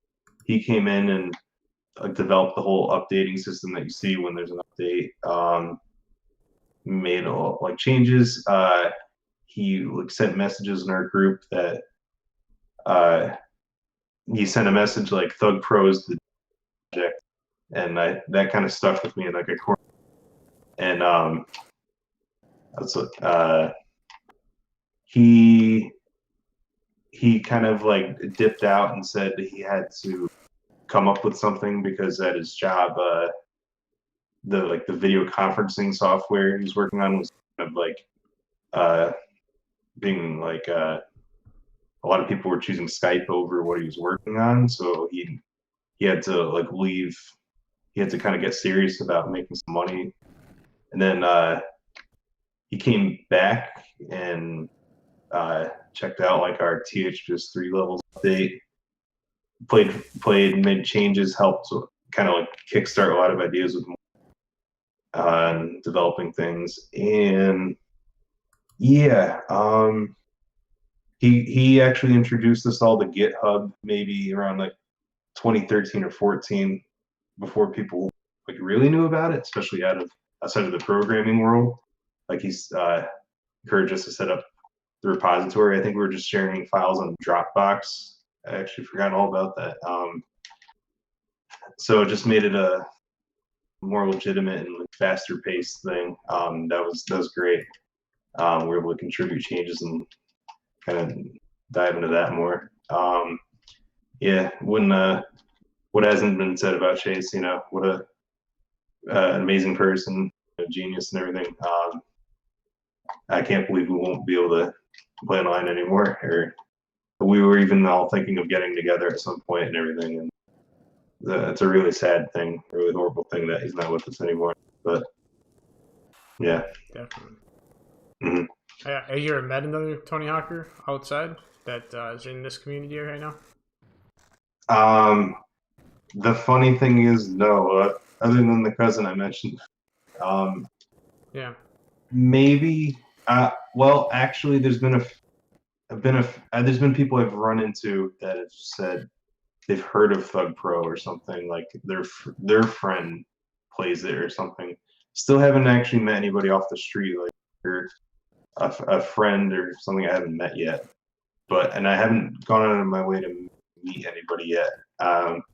But I'm open to seeing people or anything. I know people have met, and I think it's a really cool thing. Yeah, I was supposed to go up to Chicago just this past weekend, but stuff happened. So yeah, our podcast was going to be this past weekend, right? It was going to be this past Saturday, and then I was like, oh, I'm going to go to Chicago and have this pizza podcast, and then I ended up not even making that. So I goofed 2 times in a row. Yeah. I was supposed to go buy a freaking house. Like we're getting ready to move and everything, and then our offer fell through, and someone else got it. So. Oh, damn, dude. Yeah, that's pretty lame. So. Yeah. I guess there's always something else, but I'm sorry to hear. Yeah, it didn't go through. Yeah, it might actually worked out. We're going to look at one tomorrow that actually might be better suited for us. It's got a little more acreage. It's a little more obscure in its location. No neighbors, stuff like this. So be kind of stoked to see it. Yeah. Yeah, that's awesome. Total opposite than living in Minneapolis. Yeah. Oh, that's cool. Minneapolis, yeah. Yeah, it's a very convenient spot. Like where we live is super big market for like our house because it's just location. But but there's just everywhere you look, you're gonna see houses for miles and highway and stuff. Like we're looking to like go further out, be more away from the cities. So yeah. Oh, more up my alley. That is cool, man, and good luck with that and everything. Yeah. Yeah. There's like I live in Connecticut. I didn't even know, but like apparently Bam like showed up at like the Bam Margera showed up at like the bar like a couple buildings over, and I don't know, I didn't catch wind of it or didn't hear about it, and I totally missed out on like maybe meeting him or something. I would have been like stoked to meet him, but oh well. Yeah. Have you ever met another pro skater in person? I have not. I can't think of anything, but I do have a couple friends that skate. I do a little bit of skating, but I'm not so great. I've had them play THUGPro, and they love it. So yeah. Well, you'll appreciate this. I'm working pretty vigorously on getting Rodney Mullen on the podcast. Really? Yeah, that's awesome. They want to have a little more consistency and maybe a little bit more viewership, but it could happen. Yeah, this might not be for a number of months, but okay. Yeah, we're on good terms on the emails that I've sent back and forth with his coordinator and everything. So cross our fingers. That's awesome. He is such a cool guy, and there's videos and stuff about how much he's done for skateboarding, and what a cool guy. And Chase said he was his favorite skater and everything. I think he always played as him in this, but yeah. I hope you can get him on. That's fucking awesome. Yeah, it'd be really cool. Yeah. All I have is, let's see, bikes are most mind-boggling THUGPro bug / challenge you solved. I think pretty much covered that. Well, a funny thing to mention is maybe like 3 years ago, I like replaced the graphic in the main menu skate shop logo with the bulletin board with like a whiteboard, because it would make the text easier to read. And then like the resolution of that texture actually made it incompatible for people with 32-bit computers to start THUGPro. So one of the weirdest things was people that had 32-bit computers like would crash at the beginning, I know Biz was one of them. So people weren't able to play for a little while, and it was just a really random thing. And then the only way that we were able to figure that out was we looked at like the committed changes, and we pinpointed like when people started crashing, and we reverted that texture file, and that did the trick. There's been a couple other random bugs and glitches. I can't think of any right now, but that's I don't know. I do find this story a little funny, and we even had a little bit of code for like 30-bit, 2-bit computers as a joke in our proxy or something. Yeah, it was funny. Sorry, everybody. Damn. He also had asked, what THUGPro feature did you enjoy working on the most?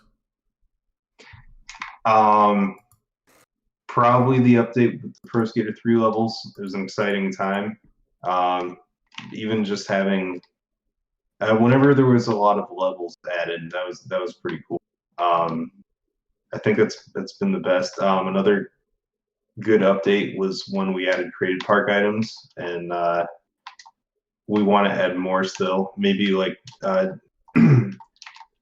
city building pieces, or pieces that are kind of useful for like expanding upon and changing like the theme of the editor, things like that. But anyway, yeah, levels are like kind of more significant updates, and then there's been like updates that have been more like patches to fix bugs, and those are critical, but maybe people aren't as excited for some of the less noticeable changes to the game. I guess that's about it for that. Yeah. All right. That is the last one. I guess if we have time, or if you have time rather, we can do a couple Q&As. Sure, I am up for that. Yeah. Yeah. I guess if you'd like to read them, I'll just answer them. Yeah. Yeah, that's fine. Let's see. So Nevada, is the THP8/THPG footplant mechanic a possibility for THUGPro? I think that might have been like an addition that like early Thug 2 script modding days by many people. Maybe it just used like the boneless animation.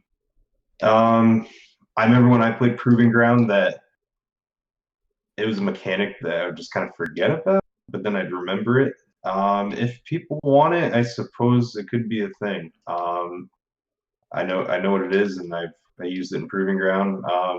Maybe I would just say maybe to that, but that's a cool idea. So thank you for asking. Yep. I don't even know what the fuck it is, so that works. Oh, you just press I think A or X twice when you're landing on flat ground, and you essentially do like a boneless.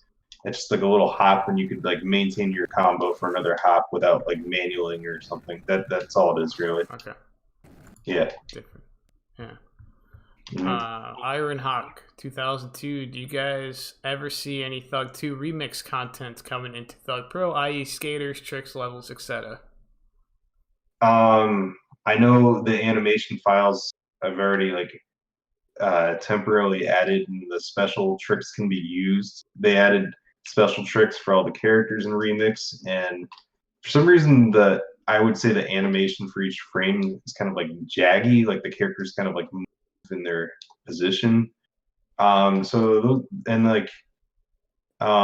with most of the remix things, the additions seem like kind of a little bit of like an afterthought. Like those special tricks are kind of goofy.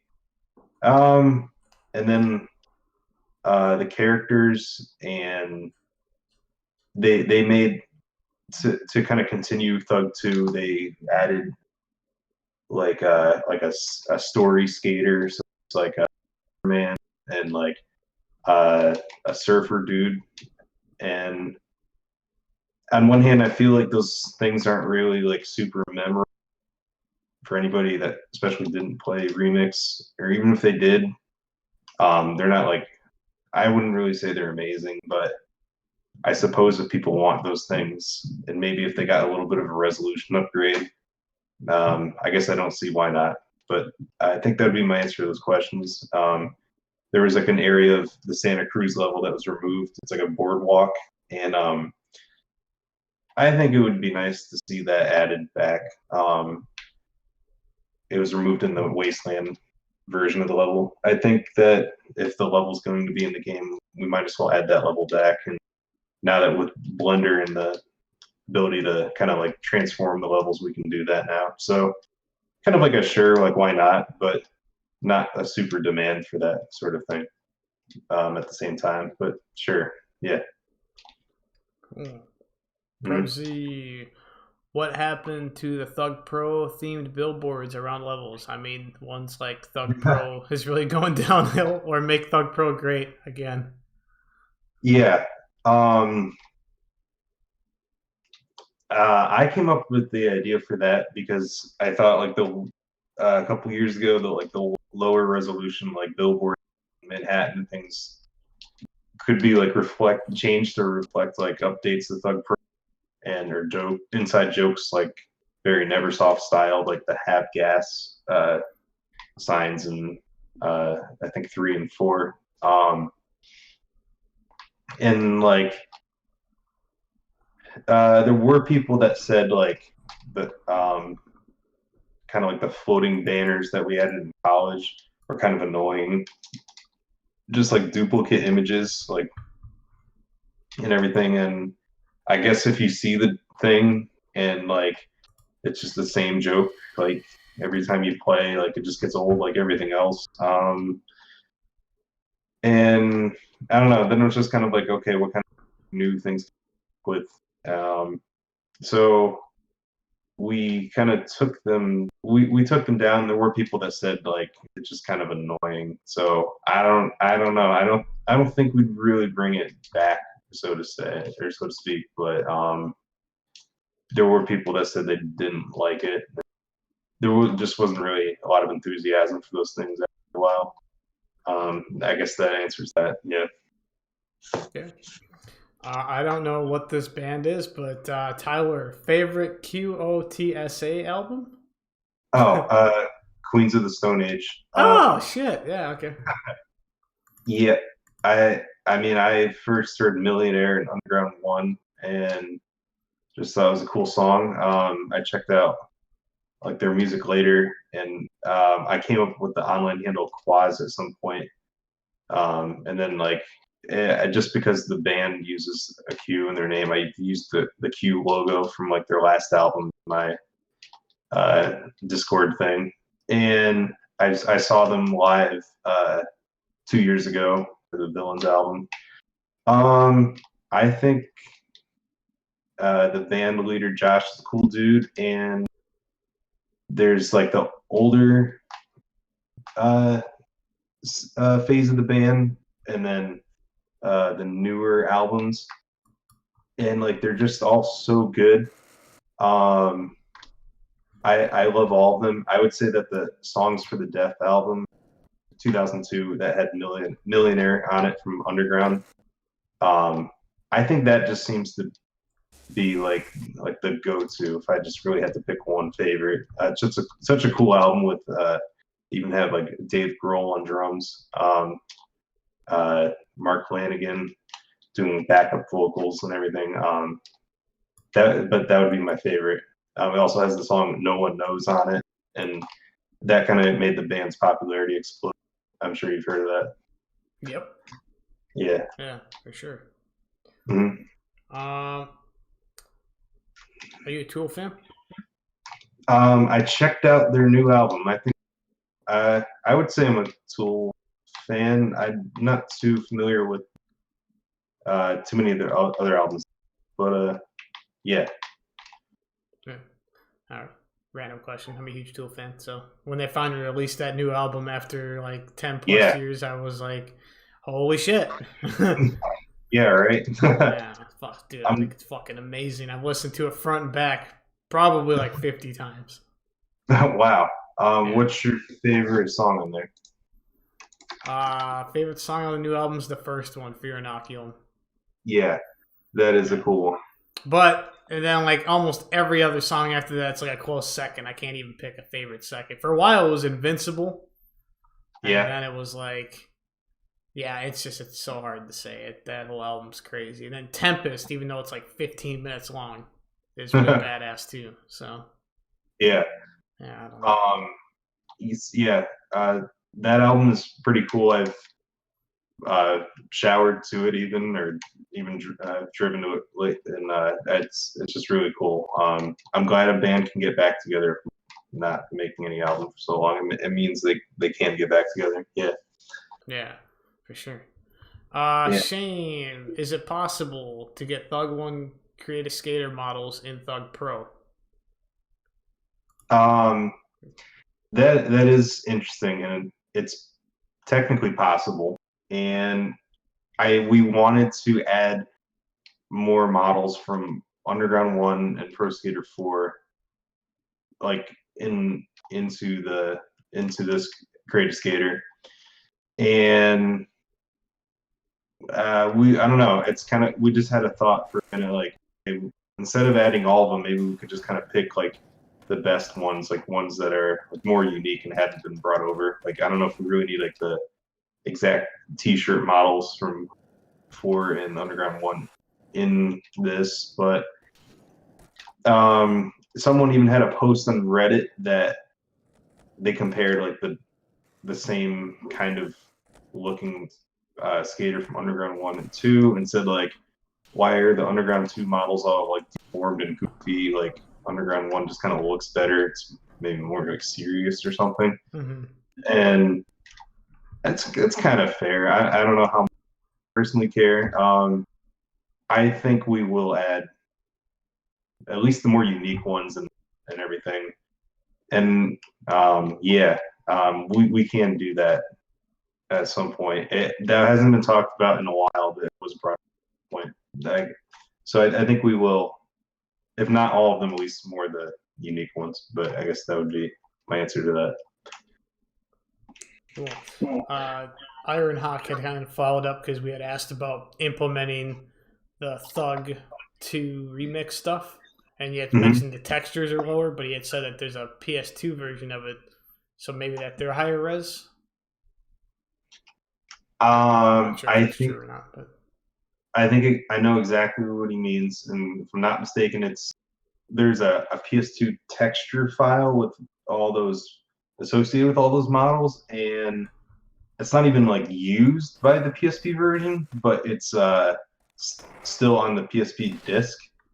So perhaps it's higher resolution, but I don't think anybody's ever extracted a PS2 texture file from the PS2 era games yet. And I don't know, it might even be the same. I don't think it would be too difficult to add or to maybe kind of make from scratch, maybe a little bit of a resolution upgrade for a few of those skater models. I think that'd be it for that. Yeah. Cool. Nevada, what is the best way and place for the unwashed masses to express they want a particular feature for THUGPro without it being totally irritating? A while ago, we set up like a board on thmods.com/forums, like a suggestions board, and we kept checking that, and this was like all pre-Discord, and that forum is still there. I mean, I would just say if people want to message any of the devs directly, they can, and a little bit of, if they ask in a nice way or something, or I don't know. I still think a lot of people have the same ideas of things. Like it could be already thought of, and that would actually mean that it's a high probability of what they're asking could be implemented. But to keep it simple, it could just be mentioned with any of the devs or on the Discord, and I don't know if there's more steam behind it. I guess it would be noticed, but yeah,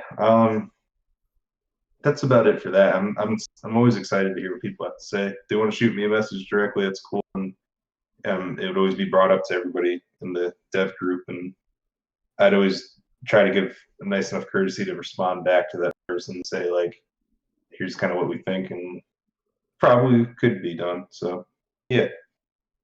Cool. I'm going to. I think I can disable the chat. I'm going to make these last couple the last ones. Sure thing. So I'm going to do that right now. So Ironhawk actually has another one. When you guys add in the TH4 and THUGPros, will you guys be adding the THPS3 Pros as well? Yeah, easy answer. I would want to add all those models, and probably like maybe some minor updated 1 and 2 Pro Skater 1 and 2 models too. So yeah, yes to all those. I don't see that. Everybody kind of likes all those, and maybe even using like the Dreamcast versions of 1 and 2 models because they look nice. So yeah, maybe we could do that pretty soon too. So not too far off the mat. Cool. I know I'm botching his name, Prevz. I think that's how you say it, but I'm probably off. When adding a new feature or adjusting an old one, how long do you spend on analyzing how it can affect different play styles? Do you try to find a golden mean between all of them, or do you stick to whatever fits the biggest part of the community?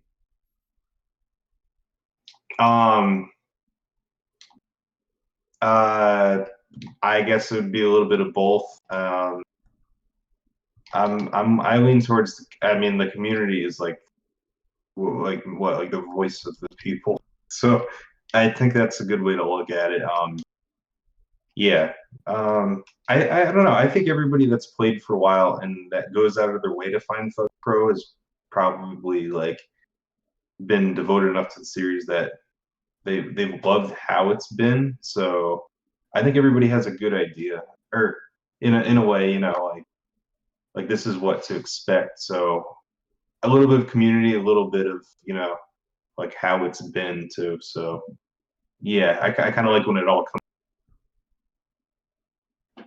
Cool. Mm-hmm. That's all I got. I actually am perfectly timed too because I gotta go somewhere at 9:30 for a little bit. So All right. This is awesome. I appreciate you taking the time to do this, man. It was yeah. People are I know people have been trying to get a hold of you to like do. I don't know if they're gonna do a podcast or what, but I've heard you weren't the easiest person to get a hold of, and so I know you're busy. So again, thank you for doing Thanks so much, MistaFreeze. Yeah, your life's crazy and everything once you know every year, but it's really great to kick back and play, and it's great to meet you and talk about this, and let's play again soon. And to everybody listening, I'm always down. Shoot me a message and we play. And I love to talk about THUGPro or anything related to THPS. So yeah, and I did cut the chat a little bit early, so maybe if I get more questions, DM to me or something. And of course, we can always have a part 2. That's good. That's what I'm getting at. So maybe next year sometime. Sure thing. Yeah, always down. Cool. Just so you guys know, next week on Sunday at 6 is when George's podcast is going to be.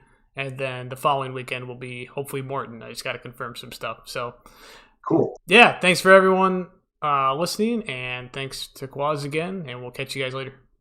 Thanks so much, MistaFreeze. Catch you soon. Thanks, everybody.